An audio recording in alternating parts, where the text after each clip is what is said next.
Hello दोस्तों, एक बार फिर से स्वागत है आपका आरएम स्टडी पॉइंट में। आज हम पढ़ेंगे क्लास 9 ज्योग्राफी का। यह जो है एमसीक्यू है और एमसीक्यू जो है ज्योग्राफी में टोटल 600 है इसमें। ठीक है, ये एससीईआरटी बुक का ज्योग्राफी है जो बिहार सरकार के द्वारा क्वेश्चन पूछे जाते हैं। वो सारे क्वेश्चन आपको हम यहाँ पर जो है पढ़ाने वाले हैं। ऐसे हम इसका पीडीएफ बना रहे थे, जो टाइप करके खुद बना रहे थे, लेकिन पूरा का पूरा सिस्टम ही हैंग कर गया। 254 पेज हो गया, तो कहने जो है डायरेक्ट आपको पूछा जो जाता है मॉडल पेपर के हिसाब से, जो एससीईआरटी के द्वारा क्लास 9 10th में जो एग्ज़ाम लिए जाते हैं, वो सारे क्वेश्चन जो हैं यहाँ पर आपको मिलेंगे।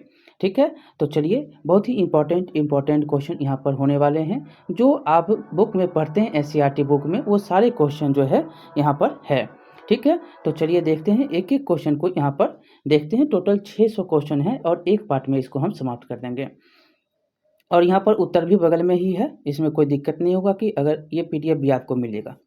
ठीक है, ये अगर बुक खरीदना चाहते हैं तो बुक भी खरीद सकते हैं। अगर नहीं बुक खरीदना चाहते हैं, कितना बुक खरीदिएगा, पीडीएफ ही पढ़ लीजिएगा, हम ऐसे पढ़ा भी रहे हैं। चलिए देख लेते हैं। यहाँ पर पहला देखेंगे क्वेश्चन कि क्षेत्रफल की दृष्टि से भारत का विश्व में कौन सा स्थान है। तो कितना स्थान है, तो 7वां स्थान है, ए नंबर उत्तर होगा। अगला क्वेश्चन देखेंगे कि भारत के अक्षांशीय एवं देशांतरीय विस्तार में लगभग कितने डिग्री अंश का अंतर है।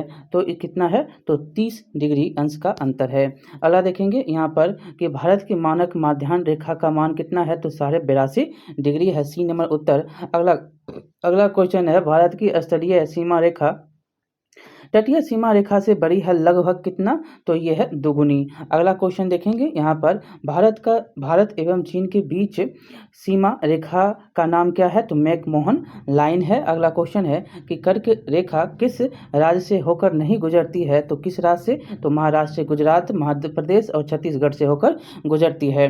अगला क्वेश्चन देखेंगे, इनमें से कौन सा देश उत्तर प्रदेश की सीमा को छूता है, तो कौन है, नेपाल है, चीन, पाकिस्तान और जो है अफगानिस्तान इसमें नहीं है। अगला क्वेश्चन देखेंगे, उत्तर प्रदेश की सीमा है, तो उत्तर प्रदेश की सीमा नेपाल को ही छूता है, बिहार भी छूता है, ये तो आप जानते ही हैं।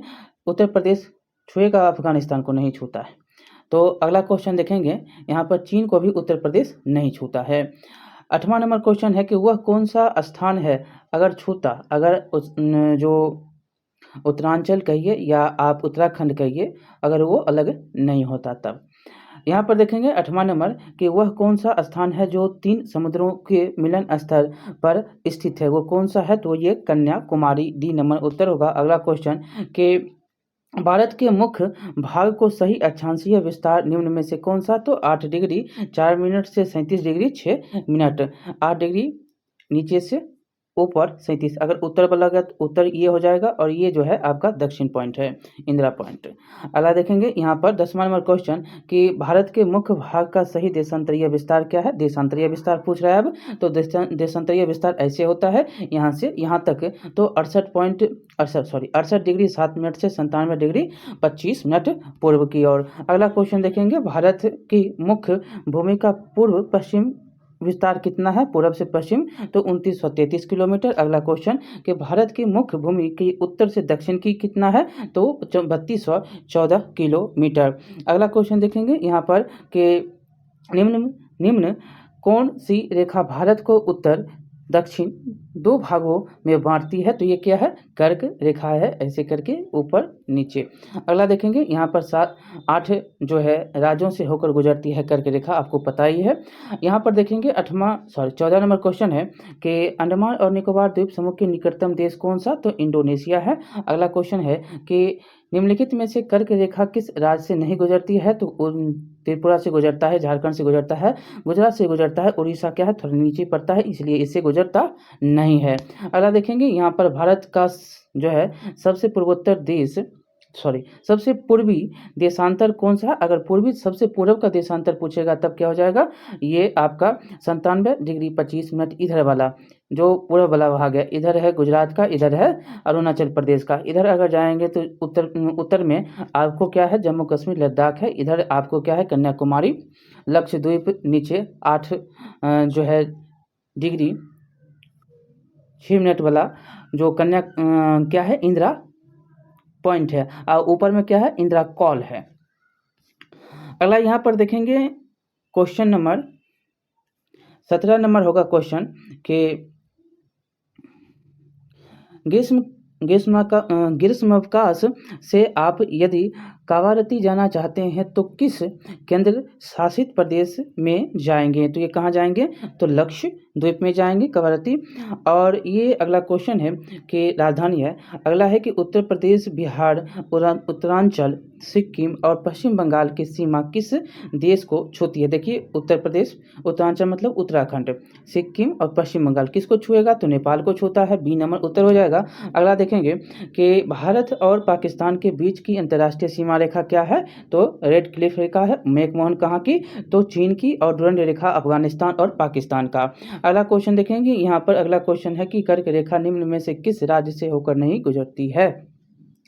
तो महाराष्ट्र से नहीं गुजरता है क्वेश्चन, यहाँ पर मध्य प्रदेश, झारखंड और जो है गुजरात से गुजरता है। अगला देखेंगे भारत का पूर्व जो है पश्चिमी विस्तार क्या है, पूर्व जो है ऊपर वाला भाग देखेंगे, नीचे वाला भाग देखेंगे। यहाँ पर पूछ रहा है पूर्व पश्चिमी विस्तार कितना सर्वाधिक है, विस्तार सर्वाधिक है तो 22 डिग्री। कितना, तो 22 डिग्री। अगला क्वेश्चन है भारत की मानक यौमन्तर किस देशांतर रेखा को माना जाता है, तो 82 डिग्री, 82.5 डिग्री, या जो है इसको 82 डिग्री, 82.5 ही है, 37 दिया है लेकर, तो 82.5 डिग्री है। अगला क्वेश्चन देखेंगे, विश्व का कितना क्षेत्रफल भारत के पास है, तो कितना क्षेत्रफल है, तो 2.4% जो है क्षेत्रफल टोटल भारत के पास है। अगला क्वेश्चन है कि भारत के सुदूर पूर्व एवं पश्चिम के बीच समय का अंतराल कितने घंटे का अंतराल होता है, जो पूर्व और इधर पश्चिम और अरुणाचल प्रदेश से गुजरात, तो 2 घंटे का अंतर होता है। अगला क्वेश्चन देखेंगे कि स्वेज नहर के बनने से भारत और यूरोप के बीच की दूरी में कितने किलोमीटर की कमी आई है, तो ये आया है 7000 किलोमीटर की कमी आ गई है। अगला क्वेश्चन देखेंगे, तो इनमें से कौन सा देश भारत का पड़ोसी नहीं है, तो कौन सा नहीं है, ब्रुनेई नहीं है, मालदीव और श्रीलंका और नेपाल क्या पड़ोसी है। अगला क्वेश्चन है भारत के मुख्य भूमि के समुद्री तट की लंबाई कितनी किलोमीटर, तो 6100 किलोमीटर। अगला क्वेश्चन भारत का मुख्य जो है कुल क्षेत्रफल कितना है, तो 32.8 लाख वर्ग किलोमीटर भारत का कुल क्षेत्रफल है। अगला क्वेश्चन, मेरे मित्र एक ऐसे देश में निवासी हैं जिसकी सीमा भारत के साथ नहीं लगती, निम्नलिखित में से वो कौन सा देश है? बांग्लादेश, तजाकिस्तान, भूटान, नेपाल। क्या हो जाएगा, तजाकिस्तान। अगला क्वेश्चन देखें, भारतीय मानक समय निर्धारित होता है कितना से, 82.5 डिग्री पूर्वी देशांतर, 82.5 डिग्री पूर्वी देशांतर। ए नंबर उत्तर होगा। अगला क्वेश्चन देखेंगे कि हमारा देश भारत किस महासागर के शीर्ष पर स्थित है, तो यह हिंद महासागर के शीर्ष पर। ऐसे करके आप देखते भी होंगे कि ये क्या है, हिंद महासागर है, और ये क्या है, भारत है। अगला क्वेश्चन है कि भारत के सबसे दक्षिणतम छोर स्थित है कहाँ पर है, तो यह है कन्याकुमारी। अगला क्वेश्चन है कि भारत के सबसे पश्चिमी छोर पर स्थित राज्य कौन सा है, तो ये आपका गुजरात है, और सबसे पूर्वी में अरुणाचल प्रदेश है। अगला क्वेश्चन है कि भारत के दक्षिणी में कितने सागर का मिलन होता है, दक्षिण में कितना सागर, 3 सागर। कौन कौन सागर है, तो ये आप देखते हैं, तो ये क्या है और ये क्या है, ये क्या है, ये है हिंद, ये है अरब, ये है बंगाल। ठीक है। अगला क्वेश्चन कि भारत की कुल स्थल सीमा रेखा की लंबाई कितनी है, तो 15,200 किलोमीटर। अगला क्वेश्चन है कि नेपाल और भारत भूटान की एक मिनट, 36 नंबर, नेपाल और भूटान भारत के किस दिशा में स्थित है, तो यह है उत्तर ऊपर की ओर है। ये देखेंगे तो यहाँ पर क्या है, यहाँ पर आपको भूटान है, ऐसे करके ये सिक्किम हम बनाए हैं, ये सिक्किम को समझिएगा, ये सिक्किम है, और यहाँ पर क्या है, नेपाल है, और ये भूटान है। ठीक है। अगला क्वेश्चन देखेंगे, कर्क रेखा किस शहर से गुजरती है, तो आपको 8वां राज्य याद होगा, तो ये रांची है, पटना से, दिल्ली से, शिलोंग से, ये सभी से नहीं गुजरता है। यहाँ पर हम आपको ऐसे बता देते हैं, कर्क रेखा के बारे में तो आपको पता ही होगा कि अगर हम यहाँ से चलेंगे, यहाँ से हम ऐसे 8 बना देते हैं, देख लीजिएगा, ये टोटल आपका जो है 4 443। ये क्या है? ये है आपका गुजरात, ये है आपका राजस्थान, ये है मध्य प्रदेश, ये है छत्तीसगढ़ और ये है आपका झारखंड और तब है कौन? पश्चिम बंगाल और ये है आपका त्रिपुरा और ये आपका है मिजोरम। टोटल कितने हैं? 8 हैं। अगर इधर से बोलेगा तो इधर से भी और इधर से बोलेगा तो इधर से भी। टोटल जो है दोनों को याद रखना है। अगर यहाँ से तोड़ देंगे तो तोड़ने के बाद आपको याद हो जाएगा। इधर 4 को याद रखिए, इधर 4 को याद रखिए। इधर आप कहाँ से तोड़ें? तो आप तोड़ दीजिए छत्तीसगढ़ से। यहाँ पर जो है ये क्या है? ये छत्तीसगढ़ है। छत्तीसगढ़ से इधर चलेंगे और जो है छत्तीसगढ़ के इधर चलेंगे। छत्तीसगढ़ के इधर 4 है और छत्तीसगढ़ के इधर जो है आपको ये छत्तीसगढ़, ये क्या हो जाएगा? मध्य प्रदेश और ये राजस्थान और ये आपका गुजरात। इधर चलेंगे तो ये आपको हो जाएगा झारखंड और ये पश्चिम बंगाल, ये त्रिपुरा और ये मिजोरम। टोटल 8 जो है आपको याद रखने। इधर से और इधर से दोनों तरफ से आपसे पूछ लिया जाता है। तो हमने चारों 4-4 करके बांट के हमने यहाँ पर बता दिया है। तो 4-4 कर आप याद रखेंगे तो हो जाएगा।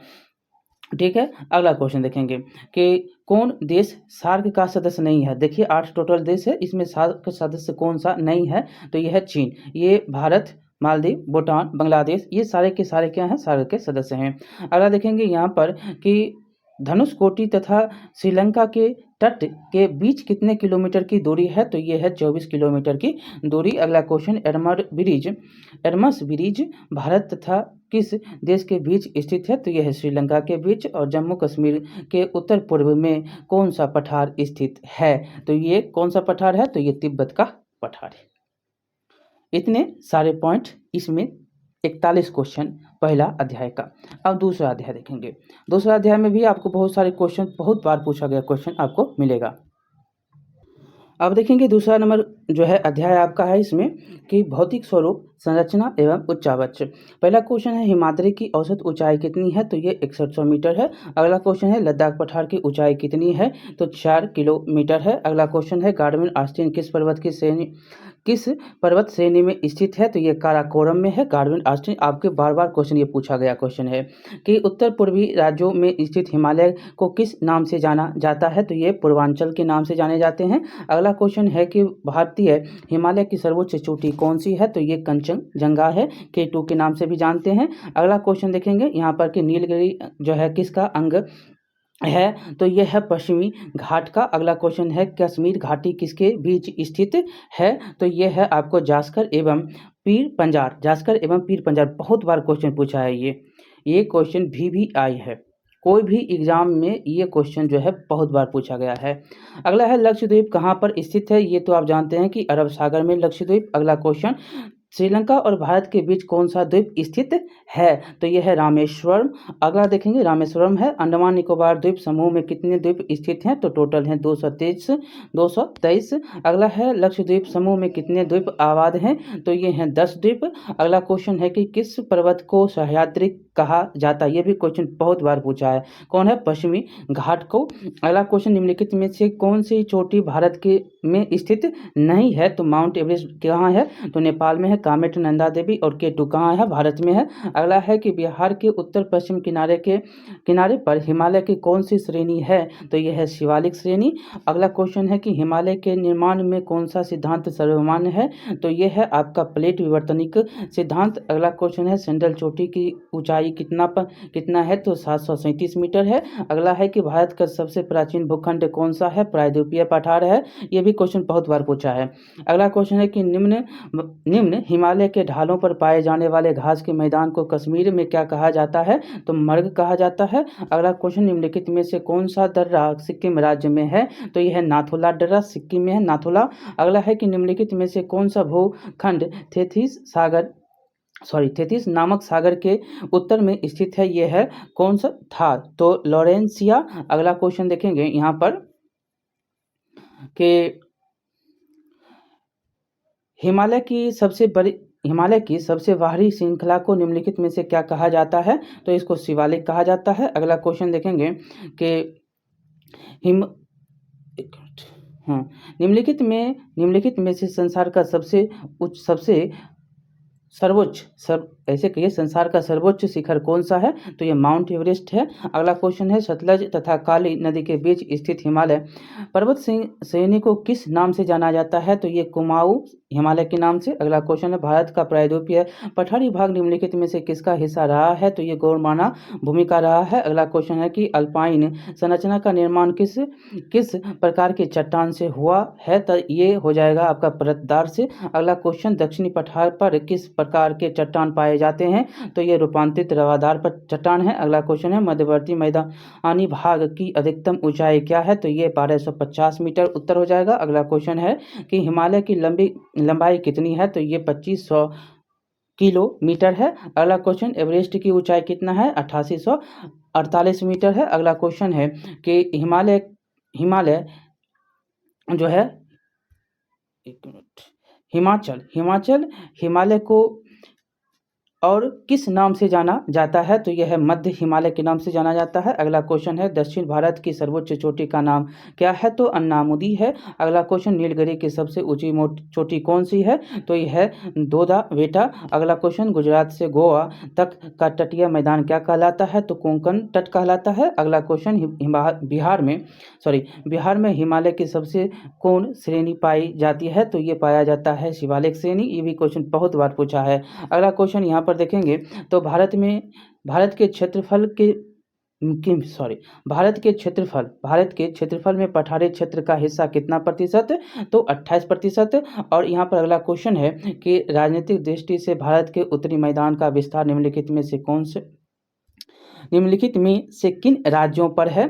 तो उत्तर देखेंगे तो है आपको उत्तरी बिहार और तो बंगाल और असम के पास। अगला क्वेश्चन देखेंगे कि पश्चिमी घाट का सर्वोच्च शिखर कौन सा? तो अनाईमुरी। अगला क्वेश्चन, पूर्वी घाट का सर्वोच्च शिखर कौन सा? तो महेंद्रगिरी। और गोवा के दक्षिणी स्थित पश्चिमी तटीय पट्टी कौन से? कोंकण। अगला क्वेश्चन देखेंगे कि एक स्थलीय भाग जो 3 और समुद्र से घिरा हुआ है कौन सा है? तो प्रायद्वीपीय कहलाता है। अगला देखेंगे कि भारत के पूर्वी भाग में म्यांमार की सीमा का निर्धारण करने वाले पर्वतों के संयुक्त नाम क्या? पूर्वांचल। बी नंबर उत्तर हो जाएगा। अगला है कि करेवा भू आकृति कहाँ पाई जाती है? तो ये पाया जाता है कश्मीर हिमालय में। अगला क्वेश्चन है कि निम्नलिखित में से किस राज्य में लोकताल झील स्थित है? तो ये मणिपुर में है। अगला क्वेश्चन है कि अंडमान और निकोबार द्वीप समूह को कौन सा जल क्षेत्र अलग करता है? तो यह 10 डिग्री चैनल अलग करता है। अगला क्वेश्चन है, डोडा बेटा चोटी निम्नलिखित में से कौन सी पहाड़ी श्रृंखला में स्थित है? तो यह नीलगिरी पहाड़ी श्रृंखला में। डी नंबर उत्तर। अगला है, ऊटी क्या है? ऊटी आपको क्या है? तो दक्षिण भारत का पर्वतीय नगर है। अगला क्वेश्चन, प्रायद्वीपीय पठार की औसत ऊंचाई कितनी है? तो 400 से 900 मीटर है। अगला क्वेश्चन, गुरु शिखर सर्वोच्च चोटी है तो कहाँ कि माउंट आबू। अगला क्वेश्चन देखेंगे, ए नंबर उसका उत्तर होगा। अगला है, दक्कन पठारी क्षेत्र में किस चट्टान का प्रधानता मिलती है? तो ये बेसाल्ट चट्टान है। अगला 91 नंबर है कि पटाकाई, ब्रूम, नागा हिल तथा लुसाई हिल किस पर्वत श्रेणी या उसका किसका हिस्सा है? तो पूर्वांचल का हिस्सा है। बी नंबर उत्तर हो जाएगा। अगला क्वेश्चन देखेंगे अब। अगला क्वेश्चन है कि 92 नंबर, इनमें से कौन हिमालय की सर्वोच्च श्रेणी है? तो यह हिमाद्री। B number. अगला क्वेश्चन देखेंगे कि इनमें से कौन हिमालय के उत्तर में स्थित है? तो यह है काराकोरम। अगला क्वेश्चन है कि निम्नलिखित में से कौन सी चोटी भारत में स्थित नहीं है? तो यह माउंट एवरेस्ट, नंदा देवी, ये सभी के सभी हैं यहाँ पे। महेंद्रगिरी किस राज्य में स्थित है? उड़ीसा में स्थित है। इनमें से कौन केरल को तमिलनाडु से मिलाता है? तो यह है पालघाट। सी नंबर उत्तर होगा। अगला क्वेश्चन है कि किस पहाड़ी पर लावा निक्षेप मिलता है? तो यह राजमहल की पहाड़ी। ए नंबर उत्तर। अरावली का अरावली और विंध्याचल के बीच कौन सा पठार स्थित है? तो ये शारवा का पठार। अगला क्वेश्चन, अफवाह स्वरूप। अब तीसरा अध्याय है अफवाह स्वरूप। यहाँ पर जो है क्वेश्चन देखेंगे 99 नंबर। यहाँ पर देखेंगे क्वेश्चन नंबर 99 की लक्ष्मी सागर झील किस राज्य में स्थित है? तो ये बिहार में है। अगला क्वेश्चन देखेंगे, निम्न में से कौन लवणीय झील है? तो यह है शांभल झील। अगला क्वेश्चन है कि गंगा नदी पर गांधी सेतु किस शहर के निकट अवस्थित है? तो यह पटना में है। सी नंबर। अगला क्वेश्चन, कौन सी नदी भंस घाटी से होकर बहता है? तो ये तापी है, नर्मदा है। अगला देखेंगे यहाँ पर कौन सी नदी प्रायद्वीपीय भारत की सबसे लंबी नदी है? तो ये गोदावरी है और इसको क्या कहते हैं? दक्षिणी की गंगा भी कहते हैं। अगला क्वेश्चन देखेंगे कि सिंधु जल समझौता कब हुआ था? तो ये हुआ था 1960 में। सांगपो किस नदी का उप नाम है? तो ये है ब्रह्मपुत्र का। अगला क्वेश्चन, इनमें से गर्म जल का जलप्रपात कौन सा है? तो ये ब्रह्मकुंड है। अगला क्वेश्चन देखेंगे, कोसी नदी का उद्गम स्थल कहाँ से? तो गोसाई धाम से, नेपाल में है। अगला क्वेश्चन देखेंगे, यहाँ पर 108 नंबर है कि किसी प्रदेश का अववाह तंत्र निम्नलिखित में से किस पर निर्भर करता है? तो ये जो है सभी पर, भूमि की ढाल पर, धरातलीय जो है रचना पर और जल की प्राप्ति पर। अगला क्वेश्चन यहाँ पर देखेंगे कि निम्नलिखित में से कौन सा वृक्ष की शाखाओं के समान अफवाह प्रणाली जो है प्रतिरूप प्रणाली को दर्शाती है? तो यह है डुमराकृतिक।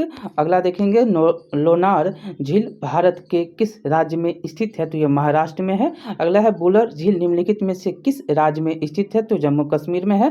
नर्मदा नदी का उद्गम कहाँ से होता है? तो ये आपको होता है अमरकंटक से। अगला देखेंगे कि बिहार का शुक निम्नलिखित में से किस नदी को कहा जाता है? तो कोसी नदी को कहा जाता है। अगला क्वेश्चन, अरुणाचल प्रदेश में ब्रह्मपुत्र नदी को किस नाम से जाना जाता है? तो दिहांग के नाम से जाना जाता है। यमुना नदी, अगला क्वेश्चन, यमुना नदी का स्रोत यमुनोत्री इनमें से कहाँ पर स्थित है? तो महान हिमालय में है। अगला क्वेश्चन है, दक्षिण की गंगा किस नदी को कहा जाता है? तो गोदावरी को कहा जाता है। एक ए नंबर उत्तर हो जाएगा। अगला क्वेश्चन देखेंगे यहाँ पर कि झारखंड स्थित तिलैया बांध किस प्रकार की झील है? तो यह है धसान झील, धसान घाटी। ठीक है। कांवर पंछी विहार कहाँ पर? बेगूसराय में। अगला क्वेश्चन है, गंगा कार्य परियोजना किस वर्ष प्रारंभ होती है? तो 1985 में। टिहरी परियोजना का विकास किस नदी पर हुआ? तो भागीरथी पर। ए नंबर उत्तर। अगला देखेंगे, इनमें से कौन सी नदी अरब सागर में नहीं गिरती है? तो कौन सा है? तुंगभद्रा है। और ज्वारे, मांडवी, नर्मदा, ये सब कहाँ? अरब सागर में गिरती है। अगला देखेंगे, दक्षिणी पठार से आकर सीधे गंगा में मिलने वाली नदी कौन सी है? तो सोन नदी है। अगला देखेंगे, निम्नलिखित में से कौन सी मीठे पानी का झील है? तो ये कौन है? बुलर झील है। अगला क्वेश्चन है, यहाँ पर सिंधु जल समझौता कब हुआ था? तो 1960 ईस्वी। ए नंबर उत्तर हो जाएगा। अगला क्वेश्चन है, यहाँ पर निम्न में से कौन जल विभाजक नहीं है? तो इसमें कौन नहीं है? पूर्वी घाट है। अगला क्वेश्चन है, गंगा जो है नदी की उत्पत्ति कहाँ से? तो होता है आपको गौमुख से होता है। अगला क्वेश्चन है, गंगा और ब्रह्मपुत्र नदी के संगम को क्या कहा जाता है? तो इसको मेघना कहा जाता है। बी नंबर उत्तर हो जाएगा। पटना किस नदी के प्राकृतिक तटबंध पर स्थित है? तो गंगा नदी के। अगला क्वेश्चन, भागीरथी देव प्रयाग में किस नदी से मिलती है? तो अलकनंदा से मिलती है। अलकनंदा भागीरथी मिलती है तो गंगा के नाम से बहती है। अगला देखेंगे यहाँ पर कि यहाँ पर गंगा नदी किस स्थान पर पहाड़ से उतरकर मैदान में प्रवेश करती है? तो ये है हरिद्वार से। अगला क्वेश्चन है कि इलाहाबाद मतलब प्रयाग में गंगा नदी में कौन सी नदी मिलती है? तो यही यमुना नदी। अगला क्वेश्चन है, गोसाई धाम से इनमें से कौन सी नदी जो है निकलती है? तो कौन है? तो यहाँ पर उत्तर हो जाएगा गंडक। B number. अगला क्वेश्चन है, ब्रह्मपुत्र की उत्पत्ति कहाँ से होती है? तो ये होता है मानसरोवर झील से। अगला क्वेश्चन है कि भारत की सबसे लंबी नदी इनमें से कौन सा? तो कौन है? गंगा है। अगला क्वेश्चन है, विश्व का सबसे बड़ा डेल्टा इनमें से कौन सा? तो गंगा डेल्टा, गंगा ब्रह्मपुत्र का डेल्टा। अगला क्वेश्चन, निम्नलिखित में से कौन सी नदी धसान घाटी से होकर बहती है? तो यह है नर्मदा। अगला क्वेश्चन है कि तुंगभद्रा किस नदी की सहायक नदी है? तो यह है कृष्णा नदी की। अगला क्वेश्चन, अहमदाबाद किस नदी के किनारे स्थित है? तो यह साबरमती नदी के किनारे स्थित है। और निम्नलिखित में से कौन सी नदी एक जो है एस्चुअरी का निर्माण करती है? तो यह है नर्मदा नदी। सी नंबर। अगला क्वेश्चन है, इनमें से कौन सी झील कश्मीर में है? तो यह हो जाएगा डल झील। D number. इनमें से कौन सा नदी अरब सागर में गिरती है? ये क्वेश्चन आपको पता ही है कि नर्मदा है और जो है ताप्ती नदी है। अगला देखेंगे यहाँ पर कि लोना किस राज्य की नदी है? तो ये कहाँ की? तो राजस्थान, गुजरात, ये सब जो है कच्छ के जो है रन में जाकर विलीन हो जाती है लूना। अगला देखेंगे, इनमें से किस झील का जल खारा नहीं है? तो ये कोलेरू का जो है खड़ा नहीं है। अगला क्वेश्चन दें, यहाँ पर देखेंगे कि महात्मा गांधी सेतु पटना को किस शहर से जोड़ता है? तो हाजीपुर से जोड़ता है। कौन झील हिमालय से संबंधित नहीं है? तो पुलिकट झील, बुलर, नैनीताल, डल सभी हैं। अगला है क्वेश्चन कि कौन सी नदी गंगा के सहायक नदी नहीं है? तो इसमें आपको याद रखना है बेगाई जो है गंगा नदी के सहायक नहीं है। बेतवा, सोन और चंबल सभी गंगा के सहायक नदी हैं। अब देखेंगे यहाँ पर जलवायु आ गया, चौथा चैप्टर आपका SCERT आप पढ़ रहे हैं और सभी के सभी जो है बिहार सरकार के द्वारा क्वेश्चन जो पूछे जाते हैं वो सारे क्वेश्चन यहाँ पर हैं। अगला देखेंगे 147 नंबर, जाड़े में तमिलनाडु के तटीय भागों में वर्षा का क्या कारण हो? तो यहाँ पर आपको याद है उत्तर पूर्वी मानसून लौटता हुआ मानसून अक्टूबर-नवंबर में लौटता है। अगला देखेंगे क्वेश्चन कि दक्षिण भारत के संदर्भ में कौन सा कथन गलत है? गलत है तो वार्षिक तापांतर कम होता है दक्षिण भारत में, ये गलत है। ऐसे सभी सही हैं, दैनिक तापांतर कम होता है, तापांतर वर्ष भर जो है अधिक होता है और विषम जलवायु पाई जाती है। अगला क्वेश्चन है यहाँ पर कि जब सूर्य कर्क रेखा पर सीधा चमकता है तो उसका प्रभाव होता है, तो कैसा प्रभाव होगा? तो उत्तर पश्चिमी भारत में निम्न वायुदाब रहता है। अगला क्वेश्चन है कि विश्व का सबसे अधिक वर्षा किस स्थान पर होती है? तो ये मौसिनराम कहाँ पर है? तो मेघालय। अगला क्वेश्चन है यहाँ पर कि कई जो है मई महीने में पश्चिम बंगाल में चलने वाली धूल भरी आंधी को क्या कहा जाता है? तो इसको काल वैसाखी के नाम से जानते हैं। अगला देखेंगे भारत में दक्षिण पश्चिम मानसून का आगमन कब से हो जाता है? तो 1 जून से। इस बार तो आया ही नहीं कहिए आप। ऐसे तो यहाँ पर देखेंगे कि आया लेकिन 29 जून को आया। यहाँ पर देखेंगे कि जाड़े में सबसे ज़्यादा ठंडा कहाँ पड़ता है? तो ये खिलन मार्ग में पड़ता है। अगला क्वेश्चन है कि उत्तर पश्चिम भारत में शीतकालीन वर्षा का क्या कारण होता है? तो यहाँ पर याद ही है आपको पश्चिमी विक्षोभ के कारण होता है। अगला क्वेश्चन देखेंगे यहाँ पर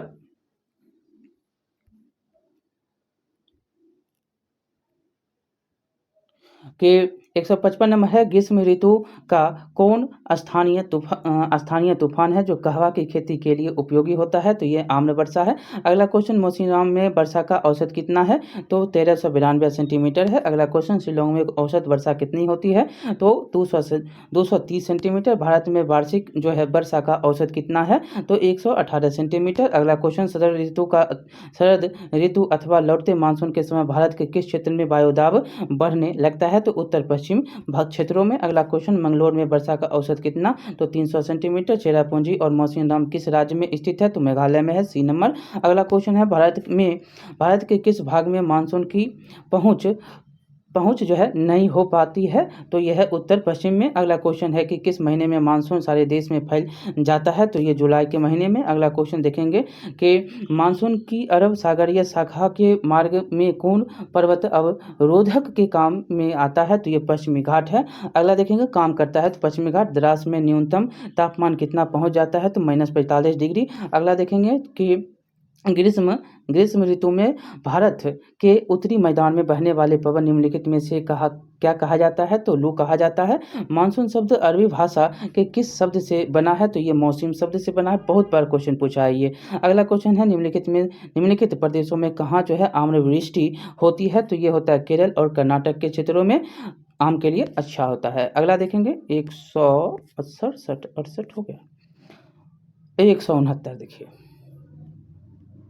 यहाँ पर देखिएगा। अब जो है 169 नंबर क्वेश्चन, ग्रीष्म ऋतु में असम और पश्चिम बंगाल के उत्तरी पश्चिमी तथा उत्तरी पवनों द्वारा वर्षा होती है, उसे निम्नलिखित में से क्या कहा जाता है? तो काल वैसाखी। अगला क्वेश्चन, भारत में मानसून का आगमन निम्नलिखित में से कब होता है? तो ये होता है जून के प्रारंभ में। अगला क्वेश्चन है निम्नलिखित में से कौन सी भारत में शीत ऋतु की विशेषताएं हैं? तो ठंडा दिन एवं जो है ठंडी रातें। अगला क्वेश्चन है भारत में सर्वाधिक तापांतर किस क्षेत्र में पाया जाता है? तो थार मरुस्थल में। अगला क्वेश्चन है भारत में जाड़े की ऋतु में किस प्रकार के वायुदाब बनते हैं? तो ये बनते हैं उच्च वायुदाब, A नंबर। अगला क्वेश्चन देखेंगे कि दक्षिणी पश्चिमी मानसून की उत्पत्ति कब होती है? तो वर्षा ऋतु में। अगला क्वेश्चन कि जेठ धाराएं वायुमंडल के किस स्तर में चलती हैं? तो ये समताप मंडल में चलती हैं। बहुत बार ये क्वेश्चन जो है पूछा गया है। अगला है जेठ धाराएं जो है शीत ऋतु में कहाँ पर? तो ये हिमालय के दक्षिणी क्षेत्रों में। अगला देखेंगे यहाँ पर कि मानसून विस्फोट के लिए कौन सा जेठ धाराएं उत्तरदायी होता है? तो पूर्वी जेठ धाराएं,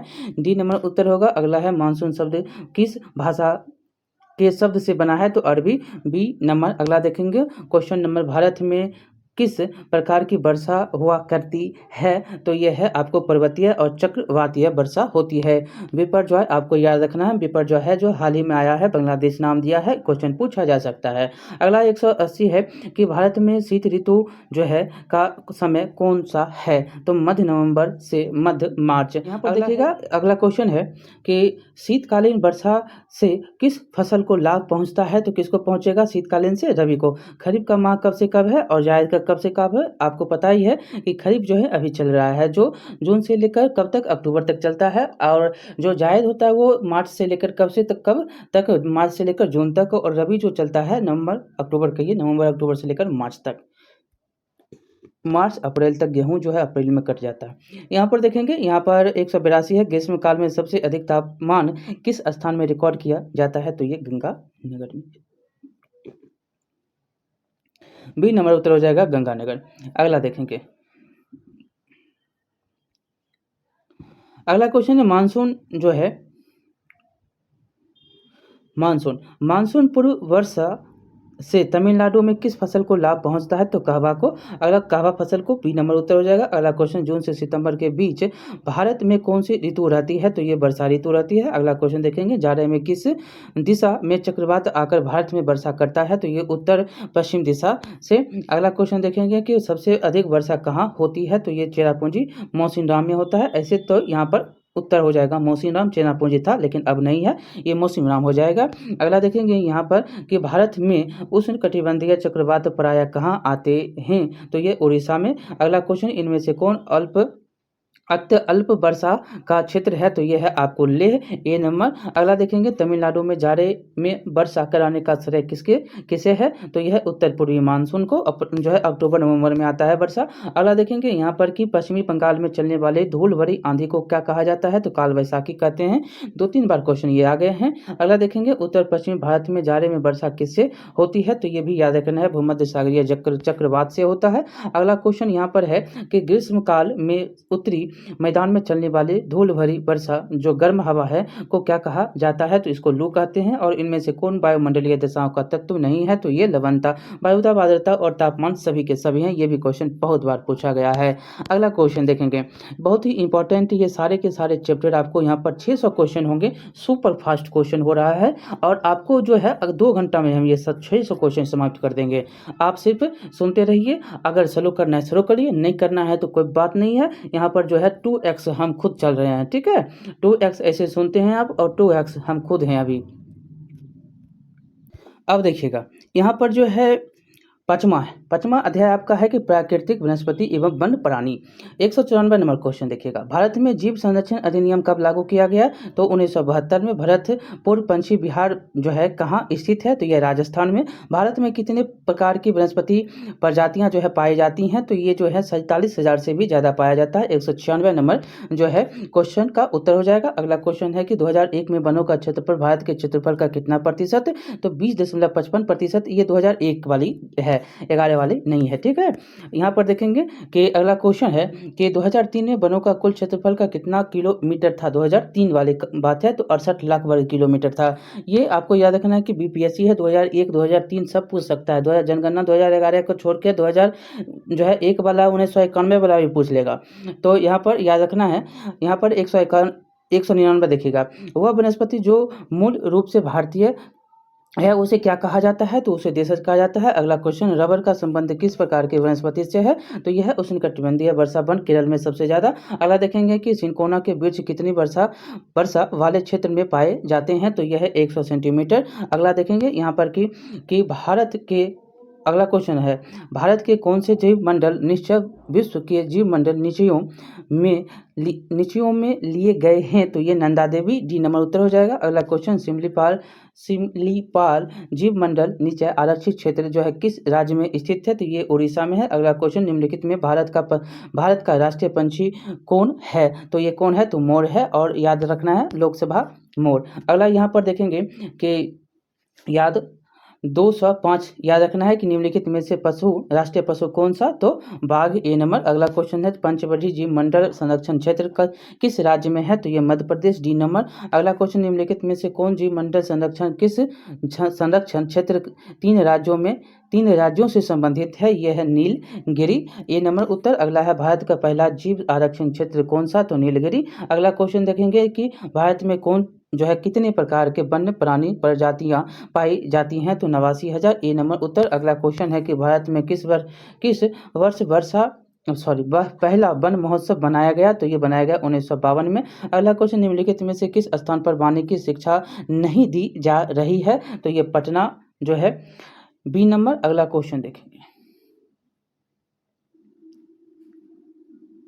कि अगला क्वेश्चन है कि भारत में पंछियों को कितनी जातियां मिलती है, तो ये मिलता है 1200। अगला क्वेश्चन सदाबहार वन के पेड़ों की ऊंचाई सामान्यतः कितनी होती है, 60 मीटर। अगला क्वेश्चन है कि जो आर्य वन के मुख्य जो है वृक्ष कौन से हैं, तो ये मैंग्रोव हैं और सुंदरी हैं। अगला क्वेश्चन देखेंगे देवदार किस वन का वृक्ष है, तो ये है आपका पर्वतीय वन का। और त्रिफला में कौन सा शामिल नहीं है, तो ये है जामुन, सी नंबर उत्तर हो जाएगा। चंदन, अगला क्वेश्चन चंदन के वन भारत में कहाँ मिलते हैं, तो ये कर्नाटक में मिलते हैं। आप फिल्म भी देखे होंगे, सलाह झुकेगा नहीं, याद रखिएगा, क्वेश्चन जो है आपसे पूछा जा सकता है। अगला देखेंगे यहाँ पर भारत में लगभग कितनी किस्मों की वनस्पतियाँ उगती है, तो 47,000 यहाँ पर। अगला क्वेश्चन है कि भारत में विश्व के कितनी पुष्पित पौधों का कितना प्रतिशत पाया जाता है, तो ये 6%। अगला क्वेश्चन है कि भारत में कितने प्रकार के प्राकृतिक वनस्पतियां पाई जाती हैं, तो 5 पाए जाते हैं। अगला क्वेश्चन है तटीय दलदली भागों में किस प्रकार के वन पाए जाते हैं, तो ये ज्वारिया वन पाए जाते हैं। अगला क्वेश्चन है कि 70 जो है सेंटीमीटर से कम वर्षा वाले क्षेत्रों में किस प्रकार के वन मिलते हैं, तो ये मिलते हैं शुष्क वन, सी नंबर उत्तर हो जाएगा। अगला क्वेश्चन कौन चिर हरित वन का जो है प्रमुख वृक्ष है, तो ये है रोजवुड। अगला क्वेश्चन है कि देवदार चीड़ स्पूस किस प्रकार के वन में मिलते हैं, तो ये पर्वतीय वन में मिलते हैं। अगला क्वेश्चन भारतीय जीव सुरक्षा अधिनियम किस वर्ष लागू हुआ, तो 1972 में लागू होता है। अगला क्वेश्चन इनमें उत्तराखंड की बाघ परियोजना टाइगर रिजर्व कौन है, तो कार्बेट नेशनल कार्बेट पार्क है ये। अगला क्वेश्चन अब जो है देखेंगे, अगला क्वेश्चन यहाँ पर देखेंगे,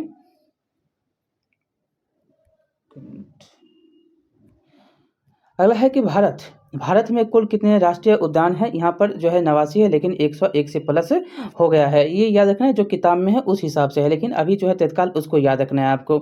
यहाँ पर जो है निम्नलिखित में से किसके जो है संरक्षण का कार्यक्रम नहीं चल रहा है, तो ये गधा का है, सी नंबर। ऐसे राष्ट्रीय उद्यान और राष्ट्रीय, एक मिनट आपको बता ही देते हैं।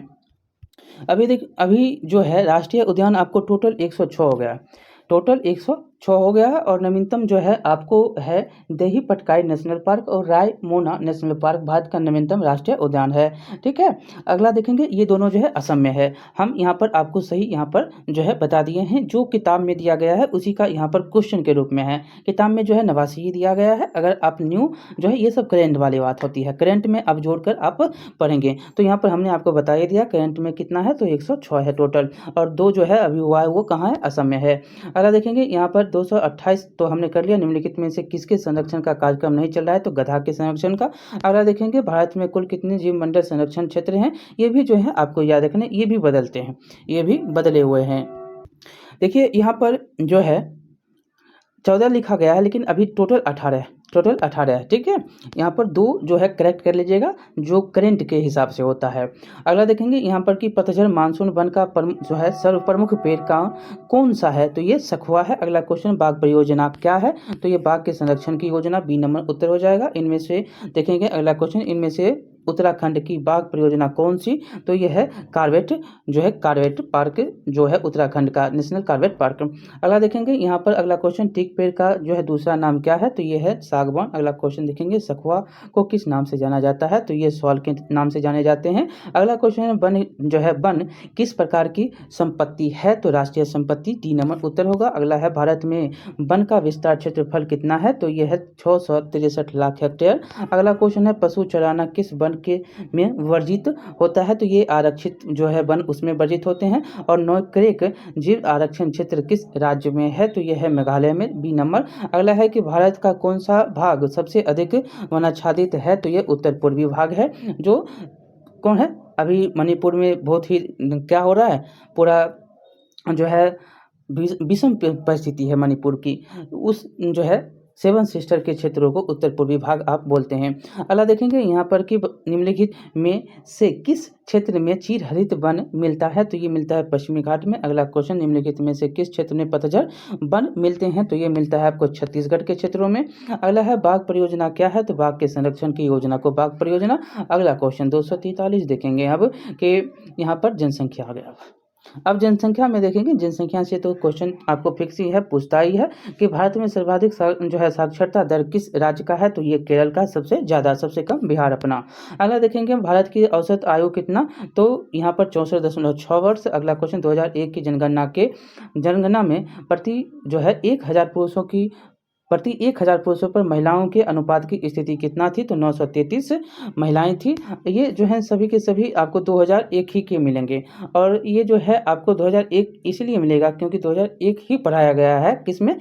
एससीईआरटी में। 2011 नहीं पढ़ाया गया है, इसलिए एससीईआरटी में 2011 नहीं है, 2001 पढ़ाया गया, तो 2001 का ही जनगणना आपको यहाँ पर मिलेगा, जो है करेक्ट। आप जो है इसमें जोड़ कर सकते हैं। यहाँ पर देखेंगे भारत का औसत जनसंख्या घनत्व जो है 382 अब है, 382 है। अगला क्वेश्चन देखेंगे भारत में पहली बार एक संपूर्ण जनगणना कब की गई? तो ये बहुत ही इंपॉर्टेंट है, 1881 ईस्वी में। अगला क्वेश्चन है कि भारत में प्रथम जनगणना कब संपन्न हुआ था? तो ये 1872 ईस्वी में। भारत में सबसे अधिक जनसंख्या किस राज्य में? तो यूपी में। किसका? यूपी का, उसके बाद महाराष्ट्र, उसके बाद बिहार का।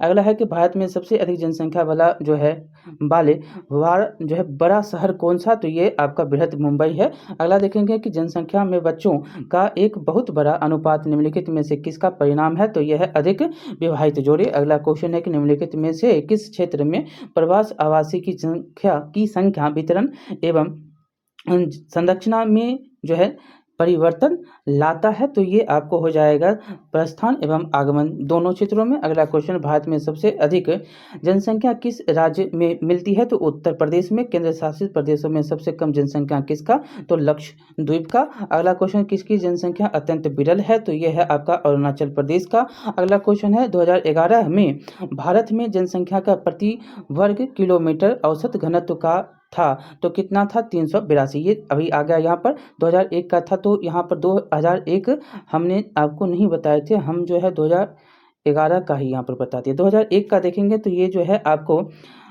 325 है। भारत का औसत जनसंख्या घनत्व प्रति वर्ग किलोमीटर 325 है। और यहाँ पर देखेंगे तो 2011 में टोटल जो है प्रति किलोमीटर औसत घनत्व जो है 382 है। ठीक है, यहाँ पर क्वेश्चन सेट किया है तो 2011 को भी ऐड किया है, लेकिन बुक में 2011 नहीं पढ़ाए गए हैं। ठीक है, यहाँ पर देखेंगे मानव की महत्ता किससे है? मानव की महत्ता है गुण से। 2001 से 11 की जनगणना के अनुसार भारत में किस राज्य की जनसंख्या सबसे कम साक्षर? तो वो कौन?